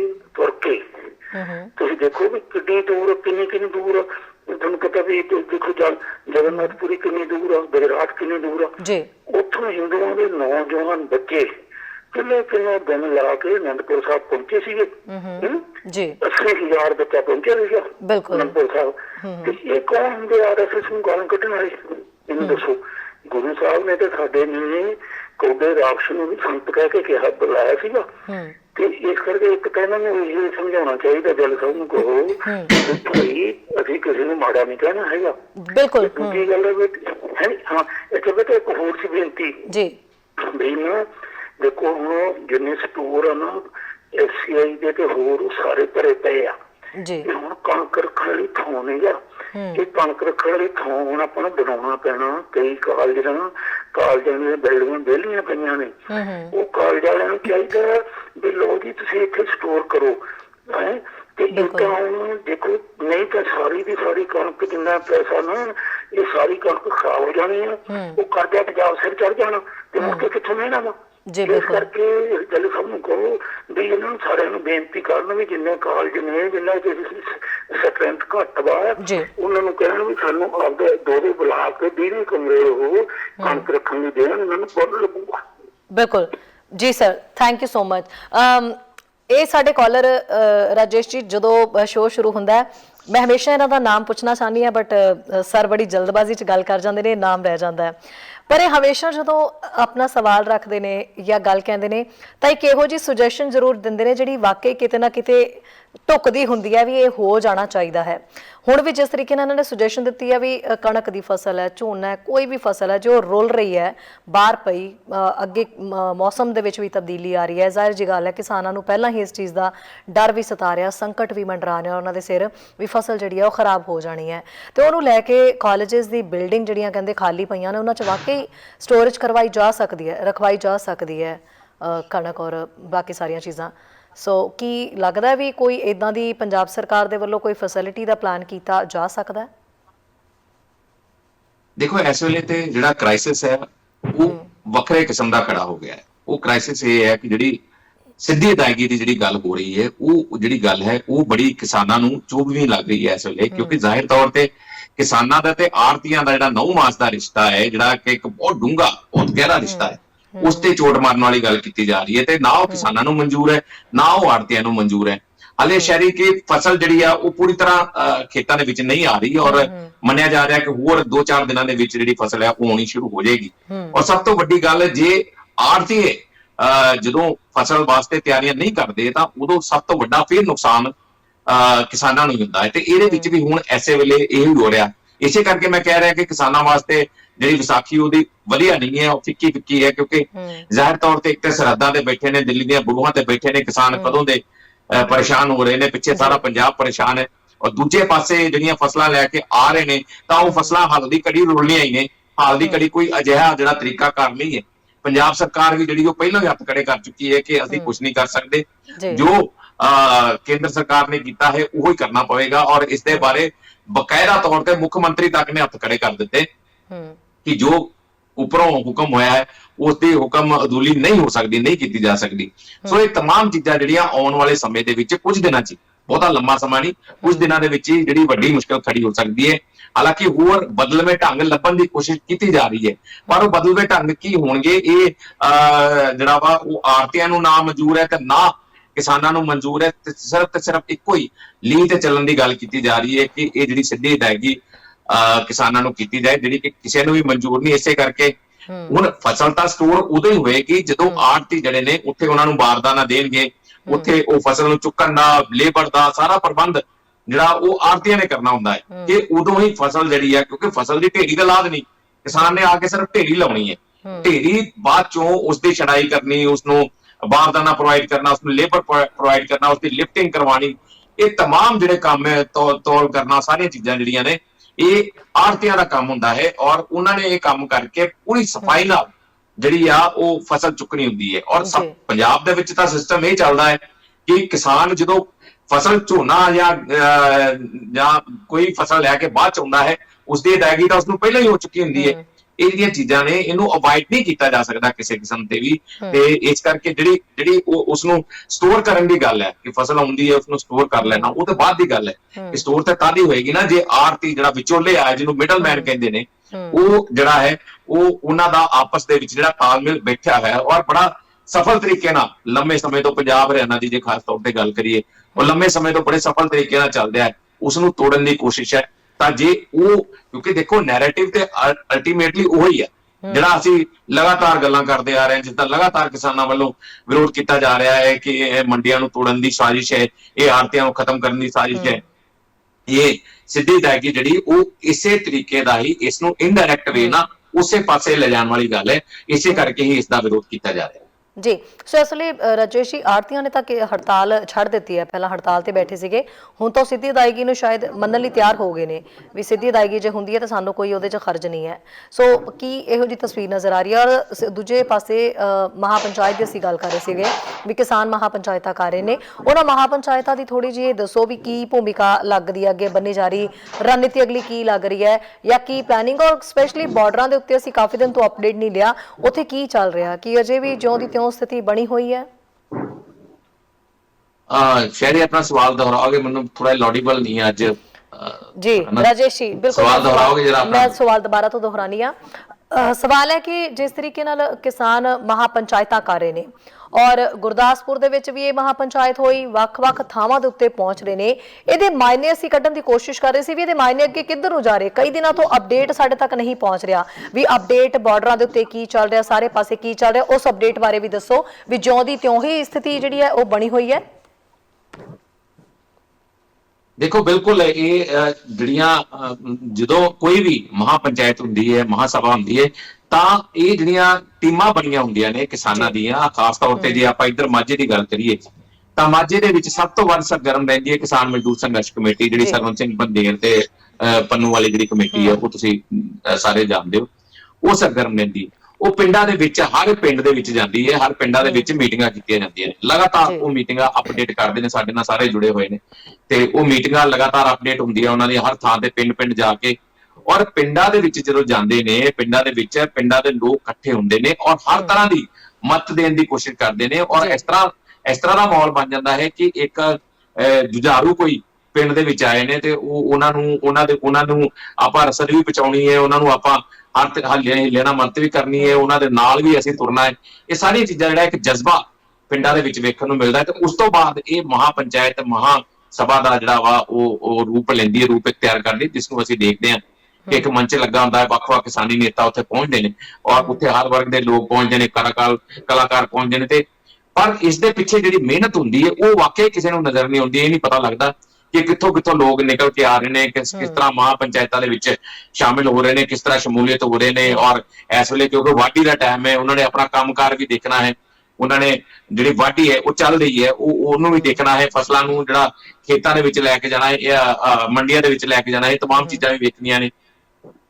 ਇਹ ਸਾਰੀ ਚੀਜ਼ ਵਾਕਈ ਆਮ ਲੋਕਾਂ ਨੂੰ ਨਜ਼ਰ ਨਹੀਂ ਆਉਂਦੀ ਔਰ ਇਸ ਦੇ ਪਿੱਛੇ ਕਿੰਨੀ ਮਿਹਨਤ ਹੁੰਦੀ ਹੈ ਉਹ ਆਮ ਲੋਕਾਂ ਨੂੰ ਨਜ਼ਰ ਆਉਂਦੀ, ਔਰ ਜਿਹੜਾ ਇੱਕ ਰੂਪ ਇਖਤਿਆਰ ਕਰਦੀ ਹੈ। ਔਰ ਉਸਦਾ ਅਸਰ ਜਿਹੜਾ ਹੈ, ਦੇਖੋ ਪਿੱਛੇ ਜਦੋਂ ਮਹਾਪੰਚਾਇਤਾਂ ਸ਼ੁਰੂ ਹੋਈਆਂ ਸੀ ਉਦੋਂ ਖੇਤੀਬਾੜੀ ਮੰਤਰੀ, ਜਿਹੜਾ ਕੇਂਦਰੀ ਖੇਤੀਬਾੜੀ ਮੰਤਰੀ ਨੂੰ ਉਹਨੂੰ ਇਹ ਕਹਿਣਾ ਪਿਆ ਸੀਗਾ ਕਿ ਤੁਸੀਂ ਜਿੰਨੀਆਂ ਵੱਡੀਆਂ ਮਰਜ਼ੀ ਪੰਚਾਇਤਾਂ ਕਰ ਲਓ, ਜੋ ਮਰਜ਼ੀ ਕਰ ਲਓ, ਸਾਡੇ ਤੇ ਕੋਈ ਅਸਰ ਹੋਣ ਵਾਲਾ ਨਹੀਂ। ਪਰ ਇਹ ਬਿਆਨ ਕਿਉਂ ਆਇਆ? ਬਿਆਨ ਇਸ ਕਰਕੇ ਆਇਆ ਕਿ ਅਸਰ ਵਾਕਿਆ ਹੀ ਹੋ ਰਿਹਾ। ਇੱਕ ਕਾਲ ਵੀ ਆਪਾਂ ਅਟੈਂਡ ਕਰੀਏ, ਨਾਲ ਕਾਲਰ ਆਪਣੇ ਜੁੜ ਰਹੇ ਨੇ ਜੀ। ਸਤਿ ਸ਼੍ਰੀ ਅਕਾਲ ਢਿੱਲੋਂ ਜੀ। हाँ जी, मैं शहरी जी, मैं कनाडा कैलगरी तो बोलती हूँ। जी जी सत श्री अकाल जी। राजेश गिल जी ने भी मेरे वालों प्यार भरी सत श्री अकाल जी। सत श्री अकाल जी। हाँ जी, की कहना चाहोगे? सुन रही थी तो मैं देख रही थी कि जो भी ये चल रहा है हाले तक किसान दी रैली वगैरह का, पर ये कोई सेंटर इतना ज्यादा कोई फेवर कर नहीं रही है ना। हाँ जी, उन्होंने दा जेड़ा फोन उन्होंने कोई कॉल दी है भी जे किसान मतलब विड्रॉ करते हैं तो फिर ਅਸੀਂ ਗੱਲਬਾਤ ਕਰ ਸਕਦੇ ਹਾਂ ਜੀ। तो ਮੇਰੇ ਦਿਮਾਗ 'ਚ ਗੱਲ ਆ ਰਹੀ ਸੀ ਕਿ ਜਿੰਨੇ ਸਾਡੇ ਬੁੱਧੀਜੀਵੀ ਨੇ ਜਾਂ ਜਿੱਦਾਂ ਰਾਜੇਸ਼ ਗਿੱਲ ਹੋਣੀ ਨੇ, ਹੋਰ ਵੀ ਇਹਨਾਂ ਦੇ ਸਾਥੀ ਨੇ, ਤੇ ਵੀ ਇਕੱਠੇ ਮਿਲ ਕੇ ਕੋਈ ਏਦਾਂ ਦਾ ਸੁਜੈਸ਼ਨ ਦੇਣ ਉਹਨਾਂ ਨੂੰ ਵੀ ਕੀ ਹੋ ਸਕਦਾ ਹੈ ਜਾਂ ਤਾਂ ਫਿਰ ਕੀ ਮਤਲਬ ਫਿਊਚਰ ਕੀ ਹੈਗਾ, ਇਹਦੇ ਬਾਰੇ ਜਰਾ ਦੱਸੋ। ਐਕਚੁਅਲੀ ਦੇ ਵਿੱਚ ਸਾਰੇ ਬੁੱਧੀਜੀਵੀ ਵੀ ਇਕੱਠੇ ਨੇ ਢਿੱਲੋਂ ਜੀ, ਔਰ ਇਸ ਤੋਂ ਇਲਾਵਾ ਰਾਜੇਸ਼ ਜੀ ਹੋਣੀ, ਇਹਨਾਂ ਦੇ ਸਾਰਾ ਗਰੁੱਪ ਇਕੱਠੇ ਹੋ ਕੇ ਜਿੰਨੀ ਸੁਜੈਸ਼ਨ ਬਣਦੀ ਉਹ ਸਾਰੀਆਂ ਸੁਜੈਸ਼ਨ ਸਭ ਵੱਲੋਂ ਦਿੱਤੀਆਂ ਜਾ ਰਹੀਆਂ ਨੇ। ਪਰ ਹਜੇ ਕੇਂਦਰ ਸਰਕਾਰ ਜਿਹੜੀ ਉਹ ਟਸ ਤੋਂ ਮਸ ਹੋਣ ਲਈ ਤਿਆਰ ਨਹੀਂ। ਸ਼ਾਇਦ ਉਹਨਾਂ ਨੂੰ ਕਿਸੇ ਦੀ ਸੁਜੈਸ਼ਨ ਲੱਗਦੀ ਹੀ ਨਹੀਂ ਹੈ, ਉਹਨਾਂ ਨੂੰ ਸਿਰਫ ਅਮਿਤ ਸ਼ਾਹ ਦੀ ਸੁਜੈਸ਼ਨ ਲੱਗਦੀ ਹੈ। ਆਪਣਾ ਸਵਾਲ ਦੁਹਰਾ ਲਿਓ ਜਿਹੜਾ ਮੈਨੂੰ ਰਾਜੇਸ਼ ਜੀ ਸਵਾਲ ਤੁਹਾਨੂੰ ਮੈਂ ਦੱਸ ਦਾਂਗੀ। ਢਿੱਲੋਂ ਜੀ ਆਪਣੇ ਨਾਲ ਜੁੜੇ ਹੋਏ ਸੀ, ਸੋ ਇਹ ਕਹਿ ਰਹੇ ਸੀਗੇ ਵੀ ਰਾਜੇਸ਼ ਗਿੱਲ ਜੀ ਔਰ ਹੋਰ ਬੁੱਧੀਜੀਵੀ ਹੈ ਜਿਹੜੇ ਉਹ ਮਿਲ ਕੇ ਜਿਹੜਾ ਹੈ ਕੇਂਦਰ ਸਰਕਾਰ ਨੂੰ ਜਾਂ ਸਰਕਾਰਾਂ ਦੇ ਅੱਗੇ ਇਸ ਚੀਜ਼ ਨੂੰ ਕਿਸੇ ਤਰੀਕੇ ਨਾਲ ਰੱਖਣ ਵੀ ਜਿਹੜਾ ਇਹ ਸਰਕਾਰ ਇੰਨਾ ਅੜੀ ਹੋਈ ਹੈ ਜਾਂ ਕਿਸਾਨਾਂ ਨਾਲ ਧੱਕਾ ਕੀਤਾ ਜਾ ਰਿਹਾ ਵੀ ਉਹ ਖਤਮ ਹੋ ਸਕੇ। ਵੈਸੇ ਤਾਂ ਤੁਹਾਡੇ ਜਵਾਬ ਮੈਂ ਵੀ ਉਹਨਾਂ ਨੂੰ ਦਿੱਤਾ ਹੈ, ਤੁਹਾਡੇ ਕਹਿ ਸਕਦੇ ਹਾਂ ਬਿਹਾਫ ਤੇ ਜਵਾਬ ਗਿਆ ਵੀ ਰਾਜੇਸ਼ ਗਿੱਲ ਜੀ ਔਰ ਹੋਰ ਬੁੱਧੀਜੀਵੀ ਨੇ ਉਹ ਇਕੱਠੇ ਹੋ ਕੇ ਕੇਂਦਰ ਸਰਕਾਰ ਤੱਕ ਤਾਂ ਪਹੁੰਚਦੇ ਵੀ ਨੇ, ਪੰਜਾਬ ਸਰਕਾਰ ਤੱਕ ਵੀ ਪਹੁੰਚਦੇ ਨੇ, ਸਰਕਾਰਾਂ ਤੱਕ ਪਹੁੰਚ ਕਰਕੇ ਸੁਜੈਸ਼ਨਾਂ ਵੀ ਦਿੰਦੇ ਨੇ, ਪਰ ਸੁਣਵਾਈ ਨਹੀਂ ਹੁੰਦੀ। ਉਹ ਸੁਜੈਸ਼ਨ ਸਰਕਾਰ ਨੂੰ ਸੁਜੈਸ਼ਨ ਲੱਗਦੀ ਨਹੀਂ ਹੈ। ਸਰਕਾਰ ਨੂੰ ਸਿਰਫ ਜਿਹੜੇ ਸ਼ਾਇਦ ਲੱਗਦਾ ਹੈ ਵੀ ਪ੍ਰਧਾਨ ਮੰਤਰੀ ਮੋਦੀ ਨੂੰ ਸਿਰਫ ਅਮਿਤ ਸ਼ਾਹ ਦੀ ਸੁਜੈਸ਼ਨ ਹੀ ਸੁਜੈਸ਼ਨ ਲੱਗਦੀ ਹੈ। ਦੇਖੋ ਬਿਲਕੁਲ ਬੜੀ ਚੰਗੀ ਗੱਲ ਹੈ। ਅਸੀਂ ਬਹੁਤ ਧੰਨਵਾਦੀ ਇਹਨਾਂ ਦੇ ਕਿ ਸਾਨੂੰ ਇੱਕ ਆਪਣਾ ਸਮਝਦੇ ਨੇ ਕਿ ਅਸੀਂ ਜਿੰਨੇ ਵੀ ਇਸ ਕੋਸ਼ਿਸ਼ ਕਰਦੇ ਹਾਂ ਮੀਡੀਆ ਦੇ ਥਰੂ, ਅਸੀਂ ਕੋਸ਼ਿਸ਼ ਕਰਦੇ ਹਾਂ ਆਪਣੀ ਗੱਲਬਾਤ ਰੱਖਣ ਦੀ ਕੋਸ਼ਿਸ਼ ਕਰਦੇ ਹਾਂ, ਉਹਦਾ ਬਕਾਇਦਾ ਤੌਰ ਤੇ ਐਨਾਲਿਸਿਸ ਕਰਕੇ ਫਿਰ ਉਸਨੂੰ ਕੋਸ਼ਿਸ਼ ਕਰਦੇ ਹਾਂ ਕਿ ਸਹੀ ਤਸਵੀਰ ਜਿਹੜੀ ਆ ਉਹ ਲੋਕਾਂ ਸਾਹਮਣੇ ਵੀ ਲੈ ਕੇ ਆਈਏ, ਸਰਕਾਰ ਸਾਹਮਣੇ ਵੀ ਲੈ ਕੇ ਆਈਏ, ਇੱਕ ਸ਼ੀਸ਼ਾ ਸਰਕਾਰ ਨੂੰ ਵਿਖਾ ਸਕੀਏ। ਉਹ ਉਸਦੇ ਜੇ ਇਸ ਨੂੰ ਤਾਇਦ ਕਰਦੇ ਨੇ ਤਾਂ ਬਹੁਤ ਚੰਗੀ ਗੱਲ ਹੈ, ਮੈਂ ਇਹਨਾਂ ਦਾ ਸ਼ੁਕਰਗੁਜ਼ਾਰ ਹਾਂ। ਔਰ ਦੂਸਰੇ ਇਹ ਹੈ ਕਿ ਦੇਖੋ ਸਭ ਤੋਂ ਵੱਡੀ ਗੱਲ ਹੈ ਕਿ ਜਿੰਨੀਆਂ ਵੀ ਅਸੀਂ ਕੋਸ਼ਿਸ਼ਾਂ ਕਰਦੇ ਨੇ ਇਹਨਾਂ ਦਾ ਪ੍ਰੈਸ਼ਰ ਤਾਂ ਬਿਲਡਅਪ ਜ਼ਰੂਰ ਹੁੰਦਾ ਹੈ, ਪਰ ਦੂਸਰਾ ਨਾਲ ਨਾਲ ਜਦੋਂ ਸਰਕਾਰ ਚੱਲਦੀ ਹੈ, ਸਰਕਾਰ ਚੱਲਣ ਦੇ ਜਿਹੜੇ ਤਰੀਕੇ ਨੇ ਹੁਣ ਤੌਰ ਤਰੀਕੇ ਬਿਲਕੁਲ ਬਦਲ ਚੁੱਕੇ ਨੇ। ਉਹ ਪੁਰਾਣੀਆਂ ਸਰਕਾਰਾਂ ਜਿਹੜੀਆਂ ਸੀਗੀਆਂ ਜਾਂ ਪੁਰਾਣੇ ਤੌਰ ਤਰੀਕੇ ਸੀ, ਉਸ ਤੋਂ ਇਲਾਵਾ ਹੁਣ ਜਿਹੜੀਆਂ ਚੀਜ਼ਾਂ ਨੇ ਬਿਲਕੁਲ ਡਿਫਰੈਂਟ ਨੇ। ਅੱਜ ਕੀ ਚੱਲਦਾ ਪਿਆ ਹੈ, ਅੱਜ ਕਾਰਪੋਰੇਟ ਘਰਾਣਿਆਂ ਦੇ ਨੈਰੇਟਿਵ ਚੱਲਦੇ ਨੇ, ਜਿਸ ਕਰਕੇ ਸਰਕਾਰਾਂ ਵੀ ਜਿਹੜੇ ਕਿਤੇ ਨਾ ਕਿਤੇ ਸਾਨੂੰ ਲੱਗਦਾ ਕਿ ਪਤਾ ਨਹੀਂ ਇਹ ਫੈਸਲਾ ਕਿਉਂ ਨਹੀਂ ਲਿਆ ਜਾ ਰਿਹਾ, ਪਤਾ ਨਹੀਂ ਕਿਉਂ ਇੰਨੇ ਲੋਕਾਂ ਦਾ ਦੁੱਖ ਦਰਦ ਇਹਨੂੰ ਕਿਉਂ ਨਹੀਂ ਸਮਝ ਆ ਰਿਹਾ, ਪਤਾ ਨਹੀਂ ਉਹ ਕਿਉਂ ਨਹੀਂ ਸੁਣ ਰਿਹਾ ਕਿ ਪੰਜਾਬ ਨੂੰ ਬਿਲਕੁਲ ਇਗਨੋਰ ਕੀਤਾ ਹੋਇਆ ਹੈ, ਪੰਜਾਬ ਨੂੰ, ਹਰਿਆਣੇ ਨੂੰ ਕੀ ਹੋ ਰਿਹਾ, ਕੀ ਚੱਲ ਰਿਹਾ। ਕਿਤੇ ਨਾ ਕਿਤੇ ਕਿਸੇ ਵੇਲੇ ਅਸੀਂ ਵੀ ਪਰੇਸ਼ਾਨ ਹੋ ਜਾਂਦੇ ਹਾਂ ਇਸ ਗੱਲ ਨੂੰ ਲੈ ਕੇ, ਪਰ ਜਦੋਂ ਸਮਝ ਆਉਂਦੀ ਹੈ, ਸਮਝ ਕਿਤੇ ਨਾ ਕਿਤੇ ਇਹ ਆਉਂਦੀ ਹੈ ਕਿ ਜਿਹੜੀਆਂ ਸਰਕਾਰਾਂ ਚੱਲਦੀਆਂ ਨੇ ਉਹਦੇ ਪਿੱਛੇ ਸ਼ਕਤੀਆਂ ਕਿਹੜੀਆਂ ਕੰਮ ਕਰਦੀਆਂ ਨੇ, ਉਹ ਸ਼ਕਤੀਆਂ ਦੇ ਨੈਰੇਟਿਵ ਜਦੋਂ ਕੰਮ ਕਰਦੇ, ਆਪਾਂ ਤੇ ਸਾਰਾ ਕੁਝ ਕੱਢ ਕੇ ਰੱਖ ਦਿੱਤਾ, ਸਾਰਾ ਕੁਝ ਜਨਤਾ ਦੇ ਸਾਹਮਣੇ ਕਿ ਕਿਹੜੇ ਨੈਰੇਟਿਵ ਚੱਲਦੇ ਨੇ ਔਰ ਸਰਕਾਰ ਉਹਨਾਂ ਨੂੰ ਕਿਵੇਂ ਇੰਪਲੀਮੈਂਟ ਕਰ ਰਹੀ ਹੈ, ਕਿਵੇਂ ਕੋਸ਼ਿਸ਼ਾਂ ਹੋ ਰਹੀਆਂ ਨੇ ਕਿ ਸਾਰੀਆਂ ਚੀਜ਼ਾਂ ਜਿਹੜੀਆਂ ਕਾਰਪੋਰੇਟ ਹਥਿਆਲੇ ਔਰ ਉਹਦੇ ਵਾਸਤੇ ਹੁਣ ਤੱਕ ਕੀ ਕੁਝ ਹੋਇਆ ਹੈ ਔਰ ਗਾਂ ਕੀ ਹੋਣ ਦੀਆਂ ਸੰਭਾਵਨਾ, ਅਸੀਂ ਉਹਦੇ ਬਾਰੇ ਵੀ ਚਰਚਾਵਾਂ ਕਰਦੇ ਰਹੇ ਹਾਂ ਤੇ ਉਹਦੇ ਬਾਰੇ ਡਿਸਕਸ ਕਰਦੇ ਰਹੇ, ਉਹਦੇ ਨਿਚੋੜ ਵੀ ਕਰਦੇ ਰਹੇ ਹਮੇਸ਼ਾ। ਪਰ ਫਿਰ ਵੀ ਜਿੱਦਾਂ ਕਿਸਾਨ ਜਿਹੜੇ ਅੱਕੇ ਨਹੀਂ, ਥੱਕੇ ਨਹੀਂ, ਝਕੇ ਨਹੀਂ, ਉਦਾਂ ਸਾਡਾ ਵੀ ਸਿਲਸਿਲਾ ਇਹੀ ਹੈ ਕਿ ਅਸੀਂ ਆਪਣੀ ਕੋਸ਼ਿਸ਼ ਜਿਹੜੀ ਆ ਉਹ ਜਾਰੀ ਰੱਖਾਂਗੇ ਔਰ ਹਰ ਤਰੀਕੇ ਨਾਲ ਇੱਕ ਦਬਾਅ ਬਣਾਉਣ ਦੀ ਜਿਹੜੀ ਆ ਕੋਸ਼ਿਸ਼ ਕਰਦੇ ਰਵਾਂਗੇ ਕਿ ਕਿਸੇ ਨਾ ਕਿਸੇ ਤਰੀਕੇ ਨਾਲ ਜਿਹੜੀਆਂ ਇਹ ਹੱਕੀ ਮੰਗਾਂ ਨੇ, ਕਿਸਾਨਾਂ ਦੀਆਂ ਜਿਹੜੀਆਂ ਜਾਇਜ਼ ਮੰਗਾਂ ਨੇ ਬਿਲਕੁਲ, ਔਰ ਉਹ ਚੀਜ਼ ਦਿੱਤੀ ਜਾ ਰਹੀ ਹੈ ਜਿਹੜੀ ਕਿਸਾਨ ਚਾਹੁੰਦੇ ਹੀ ਨਹੀਂ, ਉਹ ਚੀਜ਼ ਜਿਹੜੀ ਕੀਤੀ ਜਾ ਰਹੀ ਹੈ ਜਿਹੜੀ ਕਿਸਾਨ ਦੇ ਥੋਪਣ ਵਾਲੀ ਗੱਲ ਹੈ। ਸ਼ੁਰੂ 'ਚ ਹੀ ਕਿਸਾਨਾਂ ਨੇ ਕਿਹਾ ਹੈ ਕਿ ਇੱਕ ਡੈਥ ਵਾਰੰਟ ਸਾਈਨ ਕੀਤਾ ਗਿਆ ਹੈ ਔਰ ਉਹ ਅਸੀਂ ਵੀ ਬਿਲਕੁਲ ਉਸੇ ਲੀਹਾਂ ਤੇ ਚੱਲਦੇ ਹਾਂ। ਇਹ ਗੱਲ ਬਾਰ-ਬਾਰ ਕਹਿ ਰਹੇ ਹਾਂ ਕਿ ਉਹ ਰਸਤਾ ਉਹ ਇਖਤਿਆਰ ਕੀਤਾ ਜਾਏ ਜਿਸ ਦੇ ਨਾਲ ਕਿਸਾਨੀ ਦਾ ਭਲਾ ਹੋਏ, ਕਿਸਾਨਾਂ ਦਾ ਭਲਾ ਹੋਏ, ਦੇਸ਼ ਦਾ ਭਲਾ ਹੋਏ, ਉਹ ਰਸਤਾ ਇਖਤਿਆਰ ਹੋਣਾ ਚਾਹੀਦਾ ਹੈ। ਡੈਵਸਟੇਸ਼ਨ ਦਾ ਜਿਹੜਾ ਰਸਤਾ ਉਹ ਜਿਹੜਾ ਇਖਤਿਆਰ ਨਹੀਂ ਹੋਣਾ ਚਾਹੀਦਾ। ਜੀ ਰਾਜੇਸ਼ ਜੀ, ਕਰੋਨਾ ਨੂੰ ਲੈ ਕੇ ਭਾਰਤ ਦੇ ਵਿੱਚ ਕੀ ਸਿਚੁਏਸ਼ਨ ਚੱਲ ਰਹੀ ਹੈ? ਕਿਉਂਕਿ ਇੱਕ ਪਾਸੇ ਤਾਂ ਇਦਾਂ ਲੱਗਦਾ ਵੀ ਭਾਰਤ ਦੇ ਵਿੱਚ ਵੀ ਕਰੋਨਾ ਬਹੁਤ ਜ਼ਿਆਦਾ ਹੋ ਗਿਆ ਹੈ, ਕੇਸਿਸ ਬਹੁਤ ਹੋ ਰਹੇ ਨੇ, ਵੈਕਸੀਨ ਦਿੱਤੀ ਵੀ ਜਾ ਰਹੀ ਹੈ, ਬਹੁਤ ਸਾਰਾ ਤਬਕਾ ਅਜਿਹਾ ਵੀ ਹੈ ਜਿਨ੍ਹਾਂ ਨੂੰ ਵੈਕਸੀਨ ਨਹੀਂ ਹਜੇ ਤੱਕ ਮਿਲ ਰਹੀ। ਦੂਜੇ ਪਾਸੇ ਜਦੋਂ ਅਸੀਂ ਰੈਲੀਆਂ ਦੀਆਂ ਤਸਵੀਰਾਂ ਦੇਖ ਲੈਂਦੇ ਹਾਂ, ਹਾਲ ਹੀ ਦੇ ਵਿੱਚ ਅਮਿਤ ਸ਼ਾਹ ਦੀ ਰੈਲੀ ਦੀਆਂ ਤਸਵੀਰਾਂ ਖੈਰ ਸਾਡੇ ਤੱਕ ਵੀ ਪਹੁੰਚੀਆਂ, ਤਸਵੀਰਾਂ ਅਸੀਂ ਨਸ਼ਰ ਕਰਾਂਗੇ, ਹੁਣੇ ਉਹ ਵੀ ਦਿਖਾਵਾਂਗੇ। ਤੇ ਜਦੋਂ ਉਹ ਰੈਲੀਆਂ ਦੇਖਦੇ ਹਾਂ ਤੇ ਫਿਰ ਲੱਗਦਾ ਵੀ ਕਰੋਨਾ ਕਿੱਥੇ ਹੈ। ਇੱਕ ਪਾਸੇ ਭਾਰਤ ਸਰਕਾਰ ਨੇ ਖੁਦ ਪਾਬੰਦੀਆਂ ਲਾਗੂ ਕੀਤੀਆਂ ਨੇ, ਕਰਫਿਊ ਲਗਾਉਣ ਦੀ ਗੱਲ ਕਹੀ ਜਾ ਰਹੀ ਹੈ, ਕਾਰੋਬਾਰ ਜਿਹੜੇ ਨੇ ਉਹ ਵੀ ਕਾਫੀ ਹੱਦ ਤੱਕ ਪ੍ਰਭਾਵਿਤ ਹੋ ਰਹੇ ਨੇ, ਉਸ ਦੇ ਬਾਵਜੂਦ ਰੈਲੀਆਂ ਵੱਟੀ ਕਰੋਨਾ ਕਿੱਥੇ ਭੱਜ ਜਾਂਦਾ ਹੈ। ਤੇ ਦੂਜਾ ਠੀਕ ਹੈ, ਹੋਰ ਇਕੱਠ ਵੀ ਅਸੀਂ ਦੇਖ ਰਹੇ ਵੀ ਜਨਤਕ ਥਾਵਾਂ ਦੇ ਉੱਤੇ, ਕਈ ਥਾਵਾਂ ਦੇ ਉੱਤੇ ਜਿਹੜਾ ਉਹ ਇਸ ਤਰ੍ਹਾਂ ਦੇ ਇਕੱਠ ਦੇਖਣ ਨੂੰ ਮਿਲ ਹੀ ਰਹੇ ਨੇ, ਚਾਹੇ ਉਹ ਵਿਆਹ ਸ਼ਾਦੀਆਂ ਦੀ ਗੱਲ ਹੋ ਜਾਵੇ ਜਾਂ ਕਿਵੇਂ ਵੀ ਹੈ, ਲੋਕ ਇਹ ਇਕੱਠ ਕਰ ਹੀ ਰਹੇ ਨੇ। ਸੋ ਕੀ ਉੱਥੇ ਕੀ ਹੈ ਕਰੋਨਾ ਦੀ ਸਿਚੁਏਸ਼ਨ? ਕਰੋਨਾ ਹੈਗਾ ਵੀ ਹੈ ਜਾਂ ਨਹੀਂ ਹੈ?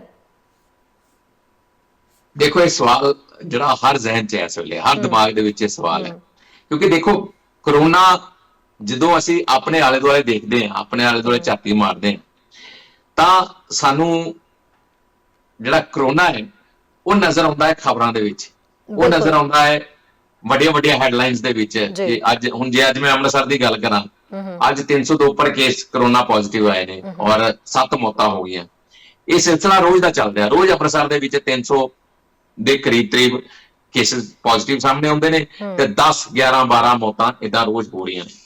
ਹੁਣ ਜਿਹੜੇ ਜੱਥਾ ਵੀ ਗਿਆ ਜਿਹੜਾ ਉਹਦੇ ਵਿੱਚੋਂ ਵੀ ਕਰੋਨਾ ਪੋਜ਼ਿਟਿਵ ਜਿਹੜੇ ਸਾਹਮਣੇ, ਨੋ ਡਾਊਟ, ਚਲੋ ਅਸੀਂ ਮੰਨ ਲਿਆ ਕਿ ਕਰੋਨਾ ਹੈ, ਪਰ ਕਰੋਨਾ ਉਸ ਤਰੀਕੇ ਨਾਲ ਹੈ ਜਿੱਦਾਂ ਪਹਿਲਾਂ ਫਲੂ ਆਮ ਫੈਲਦੇ ਸੀ, ਉਸ ਲਹਿਜੇ ਨਾਲ ਕਰੋਨਾ ਜ਼ਰੂਰ ਹੈ, ਪਰ ਉਸਦੀ ਸੀਰੀਅਸਨੈਸ ਨੂੰ ਜਿਹੜਾ ਹੈ ਉਹ ਜ਼ਿਆਦਾ ਵਧਾ ਚੜਾ ਕੇ ਦੱਸਿਆ ਜਾ ਰਿਹਾ ਹੈ ਤਾਂ ਕਿ ਲੋਕਾਂ ਦੇ ਵਿੱਚ ਇੱਕ ਡਰ ਸਹਿਮ ਜਿਹੜਾ ਪਾਇਆ ਜਾ ਰਿਹਾ ਹੈ। ਪਰ ਦੂਜੇ ਪਾਸੇ ਹਰ ਜਿਹੜਾ ਸ਼ਖਸ ਹੈ ਉਹ ਕਈ ਸਵਾਲਾਤ ਦਿਮਾਗ ਦੇ ਵਿੱਚ ਲੈ ਕੇ ਚੱਲ ਰਿਹਾ ਹੈ, ਔਰ ਜਦੋਂ ਉਹ ਰੈਲੀਆਂ ਵੇਖਦਾ ਹੈ, ਜਦੋਂ ਉਹ ਇਹ ਵੇਖਦਾ ਹੈ ਕਿ ਧਾਰਮਿਕ ਸਥਾਨਾਂ ਤੇ ਜਿਹੜੇ ਵੱਡੇ ਇਕੱਠ ਹੁੰਦੇ ਨੇ ਔਰ ਉਦੋਂ ਉਹਨਾਂ ਨੂੰ ਕੁਛ ਨਹੀਂ ਹੋ ਰਿਹਾ, ਤੇ ਇਸੇ ਕਰਕੇ ਕਿਤੇ ਨਾ ਕਿਤੇ ਜਿਹੜਾ ਜਿੱਦੋਂ ਦੇਖੋ ਸਾਡੀ ਗੱਲਬਾਤ ਜਿਹੜੇ ਰਿਨਾਊਂਡ ਡਾਕਟਰਸ ਨੇ ਜਾਂ ਉਹਨਾਂ ਨਾਲ ਵੀ ਗੱਲਬਾਤ ਹੁੰਦੀ ਹੈ, ਜਿਹੜੇ ਕਿ ਇਸ ਪੱਖੋਂ ਜ਼ਿਆਦਾ ਜਾਣਕਾਰੀ ਰੱਖਦੇ ਨੇ, ਜਿਹਨੂੰ ਅਸੀਂ ਕਹਿ ਸਕਦੇ ਹਾਂ ਕਿ ਜੇ ਡਾਕਟਰ ਨਾਲ ਗੱਲ ਕਰ ਲਈਏ ਤਾਂ ਉਹ ਜ਼ਿਆਦਾ ਵਧੀਆ ਜਾਣਕਾਰੀ ਦੇ ਸਕਦਾ।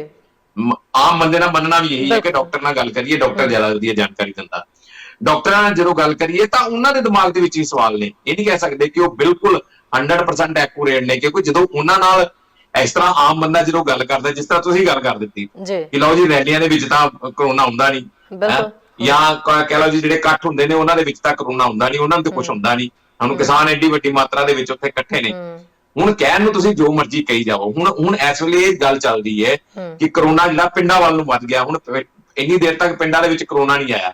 ਪਿੰਡਾਂ ਦੇ ਵਿੱਚ ਕਰੋਨਾ ਉਦੋਂ ਵੀ ਨਹੀਂ ਆਇਆ ਜਦੋਂ ਪਿਛਲੀ ਵਾਰੀ ਦੀ ਪਹਿਲੀ ਲਹਿਰ ਸੀ, ਔਰ ਉਸ ਵੇਲੇ ਲੋਕਾਂ ਦੇ ਵਿੱਚ ਡਰ ਦਹਿਸ਼ਤ ਬਹੁਤ ਜ਼ਿਆਦਾ ਸੀ। ਪਿੰਡ ਵਾਲਿਆਂ ਨੇ ਬਿਲਕੁਲ ਉਹ ਉਦਾਂ ਦੀ ਪ੍ਰਵਾਹ ਨਹੀਂ ਕੀਤੀ ਜਿੱਦਾਂ ਦੀ ਪ੍ਰਵਾਹ ਜਿਹੜੀ ਆਮ ਲੋਕ, ਜਿਹੜਾ ਇੱਕ ਸ਼ਹਿਰੀ ਡਰਿਆ ਹੋਇਆ ਸੀ, ਜਿੰਨਾ ਜ਼ਿਆਦਾ ਡਰਿਆ ਹੋਇਆ ਸੀ, ਉਹ ਇੰਨੇ ਡਰੇ ਹੋਏ ਨਹੀਂ ਸੀ।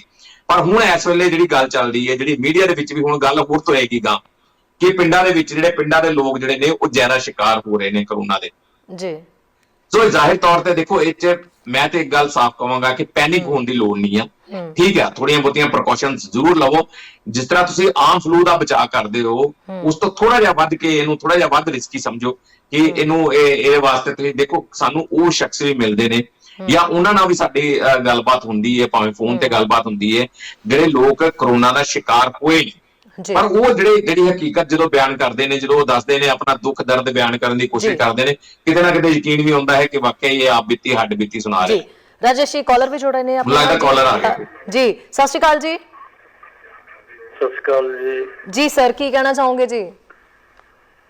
ਹਾਂਜੀ, ਮੈਂ ਸੁਣ ਰਿਹਾ ਸੀਗਾ ਜਿਹੜਾ ਪ੍ਰੋਗਰਾਮ ਆ ਰਿਹਾ। ਜੀ ਜੀ। ਸਤਿ ਸ਼੍ਰੀ ਅਕਾਲ ਸ਼ਰੀ ਜੀ ਤੇ ਸਤਿ ਸ਼੍ਰੀ ਅਕਾਲ ਗਿੱਲ ਸਾਹਿਬ। ਸਰ ਸਤਿ ਸ਼੍ਰੀ ਅਕਾਲ ਜੀ।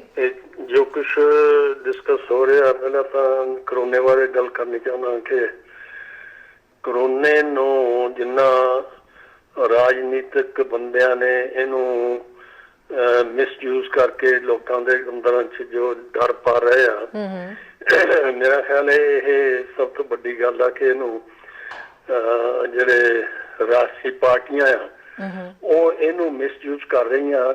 ਕਰੋਨਾ ਹੈ ਵੀ ਆ, ਲੇਕਿਨ ਕਰੋਨੇ ਦਾ ਇੰਨਾ ਨਹੀਂ ਹੈ ਕਿ ਜਿਹਦੇ ਨਾਲ ਮਤਲਬ ਦੁਨੀਆ ਇਸ ਤਰ੍ਹਾਂ ਡਰ ਭੌ ਦੇ ਵਿੱਚ ਪਾ ਦਿੱਤੀ ਹੋਆ। ਸੋ ਦੂਸਰੀ ਗੱਲ ਇਹ ਆ ਕਿ ਜਿਹੜਾ ਚੱਲ ਰਿਹਾ ਤੁਹਾਡਾ ਅੰਦੋਲਨ, ਕਿਸਾਨੀ ਅੰਦੋਲਨ ਚੱਲ ਰਿਹਾ, ਇਹਦੀ ਹਰੇਕ ਚੀਜ਼ ਦੀ ਕੋਈ ਹੱਦ ਹੁੰਦੀ ਆ। ਤੁਸੀਂ ਵੀ ਦੇਖਦੇ ਆ ਹੁਣ ਕਿ ਇਹਨੂੰ ਚੱਲਦਿਆਂ ਨੂੰ ਕਿੰਨਾ 6 ਮਹੀਨੇ ਹੋ ਗਏ ਤਕਰੀਬਨ ਜੀ, ਤੇ ਇਹਦਾ ਹਾਲੇ ਤੱਕ ਕੋਈ ਇਹਦਾ ਹੱਲ ਨਹੀਂ ਨਿਕਲ ਰਿਹਾ। ਮੇਰਾ ਖਿਆਲ ਹੈ ਕਿ ਜਿਸ ਚੀਜ਼ ਨੂੰ ਖਤਮ ਕਰਨਾ ਹੋਵੇ ਉਹਨੂੰ ਜਿੰਨਾ ਲੰਬਾ ਕਰਦੇ ਹੋ ਉਹ ਇੱਕ ਉਸ ਨੂੰ ਖਤਮ ਕਰਨ ਦੀ ਇੱਕ ਨਿਸ਼ਾਨੀ ਹੁੰਦੀ ਆ। ਸੋ ਇਹ ਇਸ ਵੇਲੇ ਹੋ ਰਿਹਾ ਕਿਸਾਨਾਂ ਦੇ ਨਾਲ, ਤੇ ਇਹਦਾ ਹੋਰ ਨੈਕਸਟ ਕੀ ਇਲਾਜ ਹੈਗਾ ਤਾਂ ਕੀ ਤੁਸੀਂ ਜਿਹੜੇ ਬੁੱਧੀਜੀਵ ਹੈਗੇ ਆ ਜਾਂ ਜਿਹੜੇ ਜਰਨਲਿਸਟ ਹੈਗੇ ਆ ਉਹ ਕੀ ਸੋਚਦੇ ਆ ਵੀ ਇਹਦੇ ਬਾਰੇ ਕੀ ਹੋਰ ਹੋ ਸਕਦਾ? ਕਿਉਂਕਿ ਸਰਕਾਰ ਵੱਲੋਂ ਜੇ ਦੇਖਿਆ ਜਾਏ ਤਾਂ ਉਹ ਇਸ ਵੇਲੇ ਬਿਲਕੁਲ ਉਹਨਾਂ ਦਾ ਜਿਹੜਾ ਜਵਾਬ ਆ ਜ਼ੀਰੋ ਤੇ ਅਸੀਂ ਸਮਝਦੇ ਹਾਂ ਜੀ। ਬਿਲਕੁਲ ਇਹ ਮੈਂ ਪੁੱਛਣਾ ਚਾਹੁੰਦਾ ਕਿ ਇਹਦਾ ਕੋਈ ਹੋਰ ਇਲਾਜ ਵੀ ਹੈ ਜਾਂ ਨਹੀਂ? ਬਿਲਕੁਲ ਸਰ, ਜੀ ਬਿਲਕੁਲ, thank you so much sir ਗੱਲਬਾਤ ਕਰਨ ਦੇ ਲਈ। ਰਾਜੇਸ਼ ਜੀ, ਠੀਕ ਹੈ, ਬੀਇੰਗ ਅ ਜਰਨਲਿਸਟ, ਜਦੋਂ ਖੈਰ ਮੈਂ ਇਸ ਵੇਲੇ ਦਿੱਲੀ ਦਾ ਜਿਹੜਾ ਪੂਰਾ ਕਹਿ ਸਕਦੇ ਹਾਂ ਵੀ ਬਾਰਡਰਾਂ ਦੀ ਸਥਿਤੀ ਉੱਥੇ ਕੀ ਬਣੀ ਹੋਈ ਹੈ ਜਾਂ ਫਿਰ ਕਿਵੇਂ ਕਿਸਾਨ ਉੱਥੇ ਅੱਗੇ ਕੀ ਕਰ ਰਹੇ ਨੇ, ਇਹ ਮੈਂ ਉੱਥੇ ਦੇਖ ਨਹੀਂ ਪਾ ਰਹੀ, ਉੱਥੇ ਪਹੁੰਚ ਨਹੀਂ ਪਾ ਰਹੀ। ਤੁਸੀਂ ਜਦੋਂ ਕਵਰੇਜ ਲਈ ਜਾ ਰਹੇ ਹੋ, ਬਹੁਤ ਹੀ ਸਹੀ ਤੇ ਸਟੀਕ ਇਹਨਾਂ ਦਾ ਮੈਨੂੰ ਸਵਾਲ ਲੱਗਿਆ ਵੀ ਜਿੰਨਾ ਲੰਬਾ ਕਿਸੇ ਅੰਦੋਲਨ ਨੂੰ ਖਿੱਚਿਆ ਜਾਵੇ ਉਹ ਅੰਦੋਲਨ ਨੂੰ ਕਹਿ ਸਕਦੇ ਆ ਵੀ ਤੋੜਨ ਦੀ ਇੱਕ ਕੋਸ਼ਿਸ਼ ਹੁੰਦੀ ਹੈ, ਇੱਕ ਸਟ੍ਰੈਟਜੀ ਕਹਿ ਲਓ ਵੀ ਹੁੰਦੀ ਹੈ। ਤੇ ਲੱਗਦਾ ਵੀ ਕਿਸਾਨ ਅੰਦੋਲਨ, ਜੇ ਹੁਣ ਕਿਸਾਨ ਜਾਂ ਰਾਕੇਸ਼ ਟਕੈਤ ਹੋਣੀ, ਕਿਸਾਨ ਜਿਹੜੇ ਵੱਡੇ ਵੱਡੇ ਆਗੂ ਨੇ, ਉਹ ਆਪਣੇ ਤੌਰ ਦੇ ਉੱਤੇ ਇਹ ਗੱਲਾਂ ਕਰਦੇ ਨੇ ਵੀ ਅਸੀਂ ਦਸੰਬਰ ਤੱਕ ਦੀ ਤਿਆਰੀ ਕੀਤੀ ਹੋਈ ਹੈ, ਸਤੰਬਰ ਤੱਕ ਦੀ ਤਿਆਰੀ ਕੀਤੀ ਹੋਈ ਹੈ, 1 ਸਾਲ ਵੀ ਬੈਠਣਾ ਪਿਆ ਤਾਂ ਅਸੀਂ ਬੈਠਾਂਗੇ। ਤੁਹਾਨੂੰ ਲੱਗਦਾ ਵੀ 1 ਸਾਲ ਤੱਕ ਬੈਠਣਾ ਪਿਆ ਜਾਂ ਸਤੰਬਰ ਤੱਕ ਅਗਲੀ ਤੱਕ ਬੈਠਣਾ ਪਿਆ ਤਾਂ ਜਾਂ ਉਸ ਤੋਂ ਪਹਿਲਾਂ ਵੀ ਇਹ ਅੰਦੋਲਨ ਖਤਮ ਹੋ ਜਾਂਦਾ ਤਾਂ ਇਹਦਾ ਕੋਈ ਤੋੜ ਨਿਕਲ ਸਕਦਾ ਹੈ? ਲੰਬਾ ਲਟਕਾਉਣ ਦੇ ਨਾਲ ਕੀ ਅੰਦੋਲਨ ਦਾ ਹੱਲ ਨਿਕਲ ਸਕਦਾ ਹੈਗਾ? ਜਦੋਂ ਤੁਸੀਂ ਉੱਥੇ ਕਵਰੇਜ ਲਈ ਪਹੁੰਚ ਰਹੇ ਹੋ ਜਾਂ ਦੇਖ ਰਹੇ ਹੋ ਤਾਂ ਕੀ ਤਸਵੀਰ ਨਜ਼ਰ ਆ ਰਹੀ ਹੈ? ਕੀ ਹੈ ਇਸ ਅੰਦੋਲਨ ਦਾ ਅੰਤ ਜਿਹੜਾ? ਦੇਖੋ ਸਭ ਤੋਂ ਵੱਡੀ ਗੱਲ ਜਿਹੜੀ ਜੇ ਅਸੀਂ ਗੱਲ ਕਰੀਏ ਇਸ ਅੰਦੋਲਨ ਦੀ, ਤਾਂ ਇਸ ਅੰਦੋਲਨ ਦੀ ਤਾਕਤ ਜਿਹੜੀ ਆ ਉਹ ਸਭ ਤੋਂ ਜ਼ਿਆਦਾ ਇਹੀ ਆ ਕਿ ਅਹਿੰਸਾ ਤੇ ਦੂਸਰੇ ਸਹਿਨਸ਼ੀਲਤਾ ਜੀ।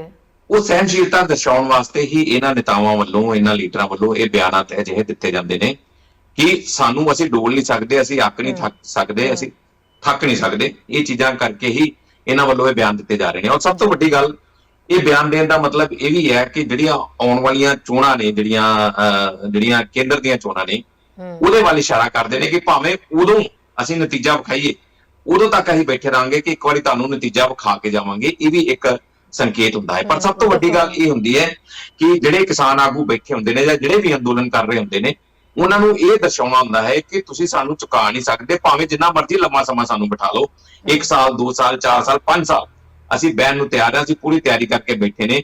ਇਹ ਇੱਕ ਸਟ੍ਰੈਟਜੀ ਜਿਹੜੀ ਆ ਉਹ ਕਿਸਾਨਾਂ ਦੀ ਮੰਨੀ ਜਾਂਦੀ ਹੈ।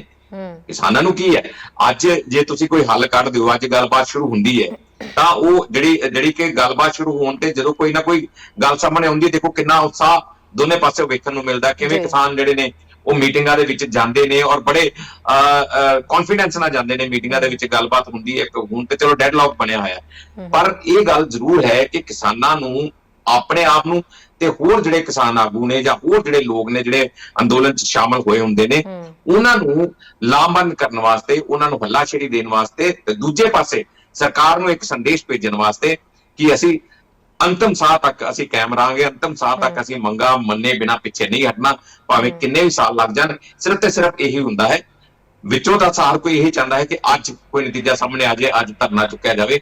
ਇਹ ਤਾਂ ਮਨਸ਼ਾ ਹੁੰਦੀ ਹੀ ਹੁੰਦੀ ਹੈ, ਪਰ ਇਸ ਦਾ ਇੱਕ ਸਟ੍ਰੈਟਜੀ ਮੈਂ ਸਮਝਣਾ ਕਿ ਇਹਨੂੰ ਮੰਨ ਕੇ ਚੱਲਿਆ ਜਾਂਦਾ ਹੈ ਔਰ ਉਸੇ ਤਰੀਕੇ ਨਾਲ ਹੀ ਇਹ ਬਿਆਨਾਤ ਦਿੱਤੇ ਜਾਂਦੇ ਨੇ। ਸੋ ਹਜੇ ਲੱਗਦਾ ਵੀ ਹਜੇ ਚੱਲੇਗਾ ਔਰ ਕਿਸਾਨ ਜਿਹੜੇ ਬੈਠੇ ਰਹਿਣਗੇ। ਸੋ ਇਹ ਹੈ ਵੀ ਬਸ ਅਸੀਂ ਵੀ ਸਾਰੇ ਦੇਖ ਹੀ ਰਹੇ ਹਾਂ ਵੀ ਇਹਦਾ ਅੰਤ ਜਿਹੜਾ ਉਹ ਹੋਣਾ ਕੀ ਆ, ਆਖਿਰਕਾਰ ਕਿੱਥੇ ਜਾ ਕੇ ਇਹ ਮੁੱਕੇਗਾ। ਬਿਲਕੁਲ ਹਾਲੇ ਅਸੀਂ ਇਹ ਨਹੀਂ ਕਹਿ ਸਕਦੇ ਕਿ ਦੇਖੋ ਕਿ ਜਿਸ ਢੰਗ ਨਾਲ ਤੁਸੀਂ ਇਹ ਸਿੱਧੀ ਅਦਾਇਗੀ ਦੀ ਵੀ ਗੱਲ ਹੋਈ ਹੈ, ਜਾਂ ਜਿਸ ਢੰਗ ਨਾਲ ਵਾਰ-ਵਾਰ ਹੁਣ ਵੀ ਦੇਖੋ ਲਗਾਤਾਰ ਬਿਆਨ ਆਏ ਕਿ ਜੋ ਅਸੀਂ ਤਾਂ ਪ੍ਰਪੋਜ਼ਲ ਆਪਣੀ ਦੇ ਚੁੱਕੇ ਹਾਂ, ਹੁਣ ਗੇਂਦ ਜਿਹੜੀ ਆ ਉਹ ਕਿਸਾਨਾਂ ਦੇ ਖੇਮੇ 'ਚ ਹੈ। ਕਿਸਾਨ ਕਹਿੰਦੇ ਅਸੀਂ ਗੱਲਬਾਤ ਕਰਨ ਨੂੰ ਤਿਆਰ ਹਾਂ। ਔਰ ਇਹ ਗੱਲ ਕਦੋਂ ਦੀ ਚੱਲਦੀ ਹੈ? ਇਹ ਗੱਲ ਬਹੁਤ ਲੰਮਾ ਸਮਾਂ ਹੋ ਗਿਆ ਹੁਣ ਇਸ ਗੱਲ ਨੂੰ ਚੱਲਦਿਆਂ ਕਿ ਸਰਕਾਰ ਕਹਿ ਰਹੀ ਅਸੀਂ ਆਪਣੀ ਪ੍ਰਪੋਜ਼ਲ ਦੇ ਚੁੱਕੇ ਹਾਂ, ਕਿਸਾਨ ਇਹ ਕਹਿ ਰਹੇ ਨਹੀਂ ਜੀ ਆਪਾਂ ਗੱਲਬਾਤ ਕਰਨ ਨੂੰ ਤਿਆਰ ਹਾਂ, ਪਰ ਇਸ ਤੋਂ ਅੱਗੇ ਗੱਲ ਨਹੀਂ ਤੁਰ ਰਹੀ। ਜ਼ਾਹਿਰ ਤੌਰ ਤੇ ਇਹ ਗੱਲ ਸਾਫ਼ ਹੈ ਕਿ ਇਹ ਜਿਹੜੀ ਚੀਜ਼ ਹੈ, ਡੈਡਲੌਕ ਬਣਿਆ, ਛੇਤੀ ਟੁੱਟਣ ਵਾਲਾ ਨਹੀਂ ਹੈ। ਇਹ ਹੁਣ ਹਜੇ ਹੋਰ ਚੱਲੇਗਾ, ਕਿਉਂਕਿ ਨਾ ਸਰਕਾਰ ਆਪਣੀ ਪ੍ਰਪੋਜ਼ਲ ਤੋਂ ਪਿੱਛੇ ਹਟਣ ਨੂੰ ਤਿਆਰ ਹੈ ਔਰ ਨਾ ਜਿਹੜੀ ਪ੍ਰਪੋਜ਼ਲ ਉਹਨਾਂ ਨੇ 1.5 ਸਾਲ ਦੀ ਦਿੱਤੀ ਸੀ ਕਿ 1.5 ਸਾਲ ਵਾਸਤੇ ਇਹਨੂੰ ਮੁਲਤਵੀ ਕਰ ਦਿੰਦੇ ਆ, ਉਹ ਜਾਂ ਉਸ ਤੋਂ ਪਹਿਲਾਂ ਜਿਹੜੀ ਸੋਧਾਂ ਦੀ ਗੱਲ ਕੀਤੀ ਸੀ ਸਰਕਾਰ ਵੱਲੋਂ ਕਿ ਸੋਧਾਂ ਜੇ ਤੁਹਾਨੂੰ ਮਨਜ਼ੂਰ ਹੈ ਤਾਂ ਤੁਸੀਂ ਉਹ ਮੰਨ ਲਓ। ਕਿਸਾਨ ਨਾ ਸੋਧਾ ਮੰਨਣ ਨੂੰ ਤਿਆਰ ਨੇ, ਨਾ 1.5 ਸਾਲ ਦੀ ਪ੍ਰਪੋਜ਼ਲ ਮੰਨਣ ਨੂੰ ਤਿਆਰ ਹੈ। ਤਾਂ ਗੱਲਬਾਤ ਕਿੱਥੋਂ ਹੋਏਗੀ? ਗੱਲਬਾਤ ਉਦੋਂ ਹੀ ਹੋ ਸਕਦੀ ਹੈ ਜਦੋਂ ਕਿਤੇ ਨਾ ਕਿਤੇ ਇੱਕ ਝੁਕਾਅ ਥੋੜਾ ਜਿਹਾ ਨਜ਼ਰ ਆਉਂਦਾ ਹੈ ਕਿ ਚਲੋ ਠੀਕ ਹੈ 1.5 ਸਾਲ ਨਹੀਂ, ਆਪਾਂ ਹੋਰ ਵੀ ਗੱਲ ਕਰ ਸਕਦੇ ਹਾਂ ਤੇ ਤੁਸੀਂ ਸਾਡੇ ਨਾਲ ਆ ਕੇ ਗੱਲ ਕਰ ਲਓ, ਜਾਂ ਕਿਸਾਨ ਆਗੂ ਕਹਿਣ ਕਿ ਚਲੋ ਠੀਕ ਆ 1.5 ਸਾਲ ਤੋਂ ਆਪਾਂ ਗੱਲ ਸ਼ੁਰੂ ਕਰਦੇ ਹਾਂ, ਉਸ ਤੋਂ ਬਾਅਦ ਦੇਖਦੇ ਹਾਂ ਕੋਈ ਹੋਰ ਗੱਲ ਕੀ ਹੁੰਦੀ ਹੈ। ਕੋਈ ਅਜਿਹਾ ਸੰਦੇਸ਼ ਇੱਕ ਦੂਜੇ ਪਾਸੇ ਵੱਲੋਂ ਜਦੋਂ ਜਾਏਗਾ, ਗੱਲਬਾਤ ਉਦੋਂ ਹੀ ਸ਼ੁਰੂ ਹੋਏਗੀ, ਉਸ ਤੋਂ ਪਹਿਲਾਂ ਗੱਲਬਾਤ ਸ਼ੁਰੂ ਨਹੀਂ ਹੋ ਸਕਦੀ। ਹਾਲਾਂਕਿ ਉਸੇ ਦੌਰਾਨ ਜਿਹੜੇ ਕਈ ਲੀਡਰਾਂ ਵੱਲੋਂ ਬਿਆਨ ਦਿੱਤੇ ਜਾ ਰਹੇ ਨੇ, ਆਣਾ ਸੋਮ ਪ੍ਰਕਾਸ਼ ਦਾ ਵੀ ਬਿਆਨ ਸੀਗਾ ਜਾਂ ਹੋਰ ਲੀਡਰਾਂ ਵੱਲੋਂ ਬਿਆਨ ਦਿੱਤੇ ਜਾ ਰਹੇ ਸੀ ਕਿ ਗੱਲਬਾਤ ਛੇਤੀ ਸ਼ੁਰੂ ਹੋ ਰਹੀ ਹੈ। ਔਰ ਇਸੇ ਦੌਰਾਨ ਹੀ ਹਰਜੀਤ ਗਰੇਵਾਲ ਦਾ ਬਿਆਨ ਵੀ ਤੁਸੀਂ ਦੇਖਿਆ, ਹਰਜੀਤ ਗਰੇਵਾਲ ਦੇ ਤੇ ਪਹਿਲਾਂ ਵੀ ਬੜੇ ਬਿਆਨ ਜਿਹੜੇ ਵਾਹ-ਜੇ ਬਿਆਨ ਤੁਸੀਂ ਸੁਣੇ ਹੀ ਸਾਰਿਆਂ ਨੇ ਦੇਖੀ ਹੈ ਹਨਾ। ਤਾਂ ਹੁਣ ਵੀ ਇੱਕ ਬਿਆਨ ਹੈ ਕਿ ਕੁਝ ਕਿਸਾਨ ਲੀਡਰਾਂ ਨੇ ਸੈਂਟਰ ਨੂੰ ਪ੍ਰਪੋਜ਼ਲ ਭੇਜੀ ਹੈ ਕਿ ਉਹ ਗੱਲਬਾਤ ਕਰਨ ਨੂੰ ਤਿਆਰ ਹੈ। ਹੁਣ ਉਹ ਕੁਝ ਕਿਸਾਨ ਲੀਡਰ ਕਿਹੜੇ ਨੇ ਜਿਹੜੇ, ਕਿਉਂਕਿ ਉਹੀ ਕੁਝ ਕਿਸਾਨ ਲੀਡਰ ਨੇ ਜਿਹੜੇ ਪਹਿਲੋਂ ਬੀਜੇਪੀ ਵੱਲੋਂ ਪੇਸ਼ ਕੀਤੇ ਜਾਂਦੇ ਸੀ, ਜਿਹੜੇ ਪ੍ਰਪੋਜ਼ਲਾਂ ਭੇਜਦੇ ਸੀ। ਸੰਯੁਕਤ ਮੋਰਚਾ ਵੱਲੋਂ ਤੇ ਕੋਈ ਪ੍ਰਪੋਜ਼ਲ ਨਹੀਂ ਗਈ। ਸੰਯੁਕਤ ਮੋਰਚਾ ਦਾ ਤਾਂ ਉਹੀ ਆ ਜਿਹੜੀ ਗੱਲਬਾਤ ਪਹਿਲੋਂ ਹੋ ਰਹੀ ਸੀ, ਉਹ ਆਪਣੇ ਕੰਮਕਾਜ 'ਚ ਬਿਜੀ ਨੇ, ਆਪਣੀਆਂ ਮਹਾਪੰਚਾਇਤਾਂ, ਆਪਣੀਆਂ ਜੋ ਵੀ ਕਾਰਗੁਜ਼ਾਰੀ ਕਰ ਰਹੇ ਨੇ ਜਾਂ ਜੋ ਦਿਹਾੜੇ ਜਿਹੜੇ ਮਨਾਏ ਜਾਂਦੇ ਨੇ, ਉਹਨਾਂ ਵੱਲੋਂ ਜਿਹੜੇ ਆਪਣੇ ਪ੍ਰੋਗਰਾਮ ਲਿਖੇ ਜਾਂਦੇ ਨੇ ਉਹ ਕਰਨ ਦੇ ਵਿੱਚ ਲੱਗੇ ਹੋਏ ਨੇ। ਬਲਕਿ ਪ੍ਰਪੋਜ਼ਲ ਕੋਈ ਨਹੀਂ ਗਈ, ਪਰ ਅਜਿਹੇ ਬਿਆਨ ਜਿਹੜੇ ਨੇ ਉਹ ਲਗਾਤਾਰ ਆ ਰਹੇ ਨੇ। ਜੀ ਰਾਜੇਸ਼ ਜੀ, ਅਸੀਂ ਕੋਵਿਡ ਦੀ ਗੱਲ ਕਰ ਰਹੇ ਸੀਗੇ ਵੀ ਕਰੋਨਾ ਵਾਇਰਸ ਜਾਂ ਨਿਊ ਵੇਰੀਐਂਟ ਦੇ ਜਿਹੜੇ ਕੇਸਿਸ ਆ ਰਹੇ ਨੇ, ਹੁਣ ਉਹਨਾਂ ਨੂੰ ਲੈ ਕੇ ਕੀ ਅਪਡੇਟ ਚੱਲ ਰਿਹਾ? ਕਿਉਂਕਿ ਜੱਥਾ ਵੀ ਰਵਾਨਾ ਪਾਕਿਸਤਾਨ ਨੂੰ ਹੋ ਚੁੱਕਿਆ, ਹਾਲਾਂਕਿ ਕੁਝ ਪਾਸਪੋਰਟ ਜਿਹੜੇ ਨੇ ਉਹ ਹਟਾ ਦਿੱਤੇ ਗਏ, ਵਿੱਚ ਉਹਨਾਂ ਨੂੰ ਮਨਜ਼ੂਰੀ ਨਹੀਂ ਦਿੱਤੀ ਗਈ ਕਿਉਂਕਿ ਕਰੋਨਾ ਪੋਜ਼ਿਟਿਵ ਸੀਗੇ। ਤੇ ਪਾਕਿਸਤਾਨ ਦੇ ਵਾਲੀ ਸਾਈਡ ਤੋਂ ਵੀ ਕਹਿ ਦਿੱਤਾ ਗਿਆ ਜਿਹੜੇ ਪਾਕਿਸਤਾਨ ਦੇ ਲੋਕ ਨੇ ਉਹ ਵਿਸਾਖੀ ਵਾਲੇ ਦਿਨ, ਯਾਨੀ ਕਿ ਆਪਣੇ ਇੱਧਰੋਂ ਇੱਕ ਜੱਥਾ ਰਵਾਨਾ ਹੋ ਗਿਆ ਤੇ ਜਿਹੜੇ ਉੱਥੋਂ ਦੇ ਲੋਕਲ ਲੋਕ ਹੈ ਉਹ ਨਹੀਂ ਪਹੁੰਚ ਪਾਉਣਗੇ। ਉਹਨਾਂ ਨੇ ਕਿਹਾ ਵੀ ਅਸੀਂ ਮਨਾ ਕੀਤਾ ਸਾਰਿਆਂ ਨੂੰ ਵੀ ਤੁਸੀਂ ਹਜੇ ਨਾ ਜਾਓ। ਤੇ ਕਰੋਨਾ ਨੂੰ ਲੈ ਕੇ ਕਾਫੀ ਜਿਹੜੀ ਜੋ ਸਖਤੀ ਹੋ ਸਕਦੀ ਹੈ ਉਹ ਅਪਣਾਈ ਜਾ ਰਹੀ ਹੈ। ਇਸ ਤੋਂ ਇਲਾਵਾ 15 ਅਪ੍ਰੈਲ ਤੋਂ ਅਮਰਨਾਥ ਦੀ ਜਿਹੜੀ ਯਾਤਰਾ ਹੈ ਉਹਦੇ ਲਈ ਫਾਰਮ ਭਰਨੇ ਸ਼ੁਰੂ ਹੋ ਗਏ ਨੇ, ਰਜਿਸਟ੍ਰੇਸ਼ਨਾਂ ਦਾ ਦੌਰ ਸ਼ੁਰੂ ਹੋ ਗਿਆ। ਸੋ ਕਰੋਨਾ ਦੇ ਵਿੱਚ ਹੀ ਇਹ ਜਿਹੜੀ ਅਮਰਨਾਥ ਯਾਤਰਾ ਵੀ ਸ਼ੁਰੂ ਹੋ ਜਾਏਗੀ। ਦੇਖੋ, ਸਰਕਾਰ ਦੀਆਂ ਜਿਹੜੀਆਂ ਨੀਤੀਆਂ ਨੇ, ਜਿਹੜੀਆਂ ਕਾਰਗੁਜ਼ਾਰੀਆਂ ਨੇ, ਉਹ ਬੜੀਆਂ ਹੈਰਾਨ ਕਰ ਦੇਣ ਵਾਲੀਆਂ ਹੁੰਦੀਆਂ ਨੇ। ਤੁਸੀਂ ਦੇਖੋ ਕਿ ਇਹ ਐਸਜੀਪੀਸੀ ਦਾ ਜੱਥਾ ਜਦੋਂ ਜਾਣਾ ਸੀ, ਨਨਕਾਣਾ ਸਾਹਿਬ ਜਦੋਂ ਜਾਣਾ ਸੀਗਾ, ਔਰ ਉਦੋਂ ਕਰੋਨਾ ਕੁਝ ਵੀ ਨਹੀਂ ਸੀਗਾ। ਕਰੋਨਾ ਮਤਲਬ ਇਹ ਸੀਗਾ ਕਿ ਥੋੜਾ ਜਿਹੜੀ ਦੂਜੀ ਵੇਵ ਸ਼ੁਰੂ ਹੋਈ ਸੀ, ਮਾੜੀ ਸ਼ੁਰੂ ਹੋਈ ਸੀ, ਔਰ ਉਸ ਵੇਲੇ ਕਰੋਨਾ ਦਾ ਬਹਾਨਾ ਲਾ ਕੇ ਉਸਨੂੰ ਰੋਕ ਦਿੱਤਾ ਗਿਆ। ਔਰ ਉਹ ਵੀ ਐਨ ਮੌਕੇ ਤੇ ਜਦੋਂ ਕੋਈ ਵੀਜ਼ੇ ਲੱਗ ਚੁੱਕੇ ਸੀ, ਔਰ ਇੱਥੋਂ ਤੱਕ ਕਿ ਐਸਜੀਪੀਸੀ ਨੇ ਜਿਹੜੇ ਲੋਕਾਂ ਦੇ ਪਾਸਪੋਰਟ ਵੀ ਵਾਪਸ ਦੇ ਦਿੱਤੀ ਸੀ। ਲੋਕੀ ਤਿਆਰੀ ਕਰਕੇ ਅੰਮ੍ਰਿਤਸਰ ਨੂੰ ਆ ਗਏ ਸੀ ਕਿ ਇੱਥੋਂ ਜਾਣਾ, ਫਿਰ ਉੱਥੋਂ ਅਟਾਰੀ ਉੱਥੋਂ ਪਾਰ ਕਰਕੇ ਪਾਕਿਸਤਾਨ ਪਹੁੰਚ ਜਾਣਾ। ਉਦੋਂ ਐਨ ਮੌਕੇ ਤੇ ਕੁਝ ਘੰਟੇ ਪਹਿਲਾਂ ਜਿਹੜਾ ਉਹ ਰੋਕ ਲਿਆ ਗਿਆ ਕਿ ਜੱਥਾ ਨਹੀਂ ਜਾਊਗਾ। ਹੁਣ ਜਦੋਂ ਕਿ ਇਸ ਵੇਲੇ ਸਰਕਾਰ ਖੁਦ ਆਪਣੇ ਮੂੰਹੋਂ ਕਹਿ ਰਹੀ ਹੈ ਕਿ ਲੋ ਜੀ, ਕਰੋਨਾ ਦੀ ਸਥਿਤੀ ਬੜੀ ਗੰਭੀਰ ਹੈ, ਜਿਹੜੇ ਆંકੜੇ ਆ ਰਹੇ ਨੇ ਉਹ ਆંકੜੇ ਲੋਕਾਂ ਨੂੰ ਮੰਜਿਓ ਬੁੜਕ ਕੇ ਲੋਕੀ ਪੈ ਰਹੇ ਨੇ ਕਿ ਇਹ ਆંકੜੇ ਕਿੱਥੋਂ ਆ ਰਹੇ ਨੇ, ਕਿੱਥੋਂ ਆ ਰਹੇ ਨੇ, ਇੰਨੇ ਜਿਹੜੇ ਆંકੜੇ ਆ ਰਹੇ ਨੇ ਲੱਖਾਂ ਦੀ ਲੋਕ ਦੇ ਵਿੱਚ, ਔਰ ਉਹ ਮੌਤ ਦਾ ਜਿਹੜਾ ਅੰਕੜਾ ਉਹ ਵੀ ਲਗਾਤਾਰ ਵੱਧਦਾ ਜਾ ਰਿਹਾ ਹੈ। ਉਸ ਮੌਕੇ ਦੇ ਵਿੱਚ ਤੁਸੀਂ ਜਿਹੜਾ ਵਾ ਅਲਾਉ ਕਰ ਦਿੱਤਾ ਗਿਆ। ਚਲੋ, ਮੈਂ ਨਹੀਂ ਕਹਿਣਾ ਕਿ ਅਲਾਉ ਕੀਤਾ ਮਾੜੀ ਗੱਲ ਕੀਤੀ, ਬਹੁਤ ਵਧੀਆ ਕੀਤਾ, ਚੰਗਾ ਕੀਤਾ। ਇੱਕ ਸੰਦੇਸ਼ ਇਹ ਗਿਆ ਕਿ ਚਲੋ ਜੀ, ਪਹਿਲਾਂ ਹੋ ਗਈ ਸੀ ਗਲਤੀ, ਹੁਣ ਦੁਬਾਰਾ ਗਲਤੀ ਨਹੀਂ ਹੋਈ। ਪਰ ਸਰਕਾਰ ਦਾ ਤਰੀਕਾਕਾਰ ਕੀ ਹੈ, ਸਰਕਾਰ ਦੀਆਂ ਗਤੀਵਿਧੀਆਂ ਕੀ ਹੈ, ਉਹ ਤੇ ਸਵਾਲ ਉੱਠਦੇ ਨੇ ਕਿ ਤੁਸੀਂ ਕਦੋਂ ਕੀ ਕਰਨਾ। ਜਦੋਂ ਸਟੈਪ ਲੈਣਾ ਉਦੋਂ ਸਟੈਪ ਲੈਂਦੇ ਨਹੀਂ, ਜਦੋਂ ਨਹੀਂ ਸਟੈਪ ਲੈਣਾ ਉਦੋਂ ਸਟੈਪ ਲੈ ਲੈਂਦੇ। ਤੇ ਇਹਦਾ ਮਤਲਬ ਕੀ ਹੈ ਕਿ ਲੋਕਾਂ ਨੂੰ ਬੇਵਕੂਫ ਬਣਾ ਰਹੇ ਨੇ। ਹੁਣ ਜੇ ਤੁਸੀਂ ਗੱਲ ਕੀਤੀ, ਜਿਹੜੀ ਅਮਰਨਾਥ ਦੀ ਗੱਲ ਕੀਤੀ ਹੈ, ਯਾਤਰਾ ਦੀ ਗੱਲ ਕੀਤੀ ਹੈ, ਹਨਾ, ਉਹ ਵੀ ਇਸੇ ਗੱਲ ਦੇ ਵਿੱਚ ਟੁਕਦੀ ਹੈ ਕਿ ਇਸ ਵੇਲੇ ਸਥਿਤੀ ਜਦੋਂ ਹੁਣ ਇੰਨੀ ਨਾਜ਼ੁਕ ਬਣੀ ਹੋਈ ਹੈ, ਸਰਕਾਰ ਦੇ ਮੁਤਾਬਕ ਇੰਨੀ ਨਾਜ਼ੁਕ ਸਥਿਤੀ ਹੈ, ਤੇ ਸਰਕਾਰ ਹੀ ਜੇ ਫੈਸਲੇ ਲਈ ਜਾ ਰਹੀ ਹੈ ਤਾਂ ਫਿਰ ਕਿਸ ਨੂੰ ਦੋਸ਼ ਦੇ ਰਹੇ ਹੋ ਤੁਸੀਂ? ਸਰਕਾਰ ਕਿਹਨੂੰ ਦੋਸ਼ ਦੇ ਰਹੀ ਹੈ? ਸਰਕਾਰ ਤਾਂ ਖੁਦ ਜ਼ਿੰਮੇਦਾਰ ਹੈ ਹਰ ਗੱਲ ਲਈ।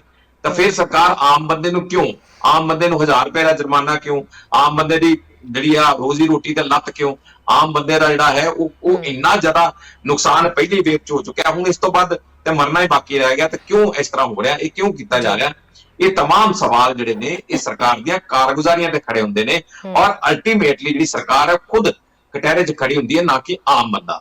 ਇਸ ਕਰਕੇ ਲੋਕਾਂ ਨੂੰ ਇਹ ਗੱਲ ਸਮਝਣੀ ਚਾਹੀਦੀ ਹੈ। ਜਿਹੜੇ ਤੁਹਾਡੇ ਪਹਿਲੇ ਸਵਾਲ ਸੀ ਉਹਨਾਂ ਦੇ ਵੀ ਜਵਾਬ ਇਹਦੇ ਵਿੱਚ ਹੀ ਨੇ ਕਿ ਸਰਕਾਰ ਦੀਆਂ ਜਿਹੜੀਆਂ ਨੀਤੀਆਂ ਨੇ ਉਹ ਵਾਈਜ਼ ਨਹੀਂ ਕਹਿ ਸਕਦੇ, ਆਪਾਂ ਨੂੰ ਸਮਝਦਾਰ ਵਾਲੀਆਂ ਨਹੀਂ ਕਹਿ ਸਕਦੇ ਕਿ ਕਦੋਂ ਕਿਹੜਾ ਸਟੈਪ ਲੈਣਾ, ਕਦੋਂ ਕਿਹੜਾ ਨਹੀਂ ਲੈਣਾ। ਉਹ ਚੀਜ਼ ਜਿਹੜੀ ਆਪਸ ਦੇ ਵਿੱਚ ਹੀ ਕੰਟਰਾਡਿਕਟ ਕਿਤੇ ਨਾ ਕਿਤੇ ਕਰਕੇ ਪੰਜਾਬ ਦੇ ਵਿੱਚ ਵੀ ਇਹੋ ਹੀ ਹੋ ਰਿਹਾ, ਤੇ ਸੈਂਟਰ ਵੱਲੋਂ ਜਿਹੜੇ ਫਰਮਾਨ ਹੁੰਦੇ ਨੇ ਉਹ ਵੀ ਇਹੀ ਕੁਝ ਹੋ ਰਿਹਾ।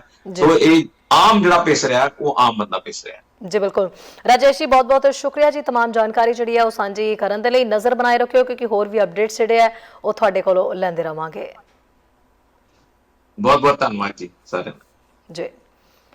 ਸੋ ਭਾਰਤ ਦੇ ਵਿੱਚ ਕਰੋਨਾ ਦੀ ਸਥਿਤੀ ਕੀ ਹੈ, ਕਿਵੇਂ ਰੈਲੀਆਂ ਹੋ ਰਹੀਆਂ ਨੇ, ਕਿਵੇਂ ਇਕੱਠ ਹੋ ਰਹੇ ਨੇ, ਔਰ ਕਈ ਸਮਾਗਮ ਅਜਿਹੇ ਨੇ ਜਿਨ੍ਹਾਂ ਦੇ ਉੱਤੇ ਸਰਕਾਰ ਦੇ ਵੱਲੋਂ ਹੀ ਕੋਈ ਰੋਕ ਨਹੀਂ ਲਗਾਈ ਜਾ ਰਹੀ। ਕੇਂਦਰ ਸਰਕਾਰ ਇਹ ਜ਼ਰੂਰ ਕਹਿ ਰਹੀ ਹੈ ਹਾਈ ਤੋਬਾ ਵਾਲੀ ਸਥਿਤੀ ਤਾਂ ਮਚੀ ਹੋਈ ਹੈ, ਭਾਰਤ ਦੇ ਵਿੱਚ ਕਾਰੋਬਾਰਾਂ ਦੇ ਉੱਤੇ ਅਸਰ ਜਿਹੜਾ ਪੈਂਦਾ ਦਿਖਾਈ ਦੇ ਰਿਹਾ, ਹੋਰ ਥਾਵਾਂ ਦੇ ਉੱਤੇ ਅਸਰ ਤਾਂ ਕਰੋਨਾ ਦਾ ਪੈਂਦਾ ਦਿਖਾਈ ਦੇ ਰਿਹਾ, ਪਰ ਸ਼ਾਇਦ ਰੈਲੀਆਂ ਦੇ ਉੱਤੇ ਇੰਪਲੀਮੈਂਟ ਨਹੀਂ ਇਹ ਜਿਹੜਾ ਕਹਿ ਸਕਦੇ ਆ ਵੀ ਪਾਬੰਦੀਆਂ ਕਰਦੀਆਂ, ਜਾਂ ਫਿਰ ਅਮਰਨਾਥ ਦੀ ਯਾਤਰਾ ਵੀ ਹੁਣ ਸ਼ੁਰੂ ਹੋਣ ਜਾ ਰਹੀ ਹੈ ਤਾਂ ਉਹਦੇ ਵਿੱਚ ਵੀ ਜ਼ਾਹਿਰ ਜੀ ਗੱਲ ਹੈ ਵੀ ਲੋਕ ਗੁੱਟਾਂ ਦੇ ਵਿੱਚ ਤਾਂ ਜਾਣਗੇ, ਜਥਾ ਜਾਏਗਾ, ਕਿੰਨੇ ਲੋਕਾਂ ਨੂੰ ਮਨਜ਼ੂਰੀ ਮਿਲਦੀ ਹੈ, ਵੱਡੀ ਗਿਣਤੀ ਦੇ ਵਿੱਚ ਲੋਕ ਪਹੁੰਚਣਗੇ। ਫਿਰ ਜਦੋਂ ਧਾਰਮਿਕ ਸਥਾਨਾਂ ਤੇ ਪਹੁੰਚੋ ਤਾਂ ਜਿਹੜਾ ਪਵਿੱਤਰ ਇਸ਼ਨਾਨ ਕਹਿੰਦੇ ਨੇ, ਸ਼ਾਹੀ ਇਸ਼ਨਾਨ, ਉਹ ਵੀ ਹੁੰਦਾ ਤਾਂ ਉਹਦੇ ਵਿੱਚ ਵੀ ਇਕੱਠੇ ਹੀ ਸਾਰੇ ਲੋਕ ਪਾਣੀ ਦੇ ਅੰਦਰ ਵੀ ਜਾਂਦੇ ਨੇ। ਹਾਲ ਹੀ ਦੇ ਵਿੱਚ ਇੱਕ ਟੀਵੀ ਸਟਾਰ ਵੀ ਹੈ, ਉਹਨਾਂ ਨੇ ਵੀ ਇਸ ਗੱਲ ਦਾ ਮੁੱਦਾ ਚੁੱਕਿਆ ਹੈ। ਉਹਨਾਂ ਨੇ ਸ਼ਾਹੀ ਇਸ਼ਨਾਨ ਦੀ ਕੋਈ ਤਸਵੀਰ ਦੇਖੀ ਤਾਂ ਉਹਨਾਂ ਨੇ ਵੀ ਇਹ ਗੱਲ ਕਹੀ ਹੈ ਵੀ ਇਹ ਕਰੋਨਾ ਫੈਲਾਉਣ ਵਾਲੀ ਜਿਹੜੀ ਹੈ ਉਹ ਸਥਿਤੀ ਹੈ। ਹੁਣ ਧਰਮ ਤੇ ਆਸਥਾ ਦੋਨੋਂ ਅਲੱਗ-ਅਲੱਗ ਜਿਹੜੀਆਂ ਨੇ, ਕਹਿ ਸਕਦੇ ਆ ਵੀ ਧਰਮ, ਆਸਥਾ ਤੇ ਦੂਜੇ ਪਾਸੇ ਵਾਇਰਸ, ਇਹ ਤਿੰਨੋਂ ਚੀਜ਼ਾਂ ਜਿਹੜੀਆਂ ਨੇ ਇਹ ਆਪਣੇ ਆਪ ਦੇ ਵਿੱਚ ਮੇਲ ਜੋਲ ਨਹੀਂ ਖਾਂਦੀਆਂ। ਸੋ ਇਹ ਜ਼ਰੂਰ ਕਹਿ ਸਕਦੇ ਆ ਵੀ ਜੇ ਸਰਕਾਰਾਂ ਇਹਨਾਂ ਚੀਜ਼ਾਂ ਨੂੰ ਸਮਝ ਨਹੀਂ ਰਹੀਆਂ, ਜਾਂ ਫਿਰ ਉਹ ਕੁਝ ਤਬਕਿਆਂ ਦੇ ਲਈ ਤਾਂ ਪਾਬੰਦੀਆਂ ਹੈ, ਸਾਰਿਆਂ ਦੇ ਲਈ ਨਹੀਂ ਹੈ, ਤਾਂ ਲੋਕ ਆਪਣੇ ਬਿਹਾਫ ਦੇ ਉੱਤੇ ਹੀ ਜਿਹੜੇ ਇਹਨਾਂ ਚੀਜ਼ਾਂ ਨੂੰ ਸੋਚ ਸਮਝ ਕੇ ਚੱਲਣ। ਤੁਸੀਂ ਆਪਣੇ ਬਿਹਾਫ ਦੇ ਉੱਤੇ ਡਿਸੀਜ਼ਨ ਲਓ ਕਿ ਜੇ ਤੁਸੀਂ ਕਿਤੇ ਜਾਣਾ ਹੈ ਤਾਂ ਉਹ ਤੁਹਾਡੇ ਲਈ ਸੇਫ ਹੈ ਜਾਂ ਨਹੀਂ ਹੈ। ਸੋ ਅਜਿਹੇ ਮਾਮਲਿਆਂ ਦੇ ਵਿੱਚ ਜਾਂ ਕਿਤੇ ਵੀ ਤੁਸੀਂ ਜਾਣਾ, ਸੋ ਕੋਸ਼ਿਸ਼ ਕਰਕੇ ਆਪਣੀ ਸੇਫਟੀ ਆਪਣੇ ਹੱਥ ਦੇ ਵਿੱਚ ਹੀ ਰੱਖੋ, ਕਿਉਂਕਿ ਸਰਕਾਰਾਂ ਦੇ ਹੱਥ ਦੇ ਵਿੱਚ ਸੇਫਟੀ ਨਹੀਂ ਹੈ। ਸਰਕਾਰਾਂ ਨੇ ਸਿਰਫ ਰਾਜਨੀਤੀ ਕਰਨੀ ਹੈ, ਸਿਆਸਤ ਕਰਨੀ ਹੈ।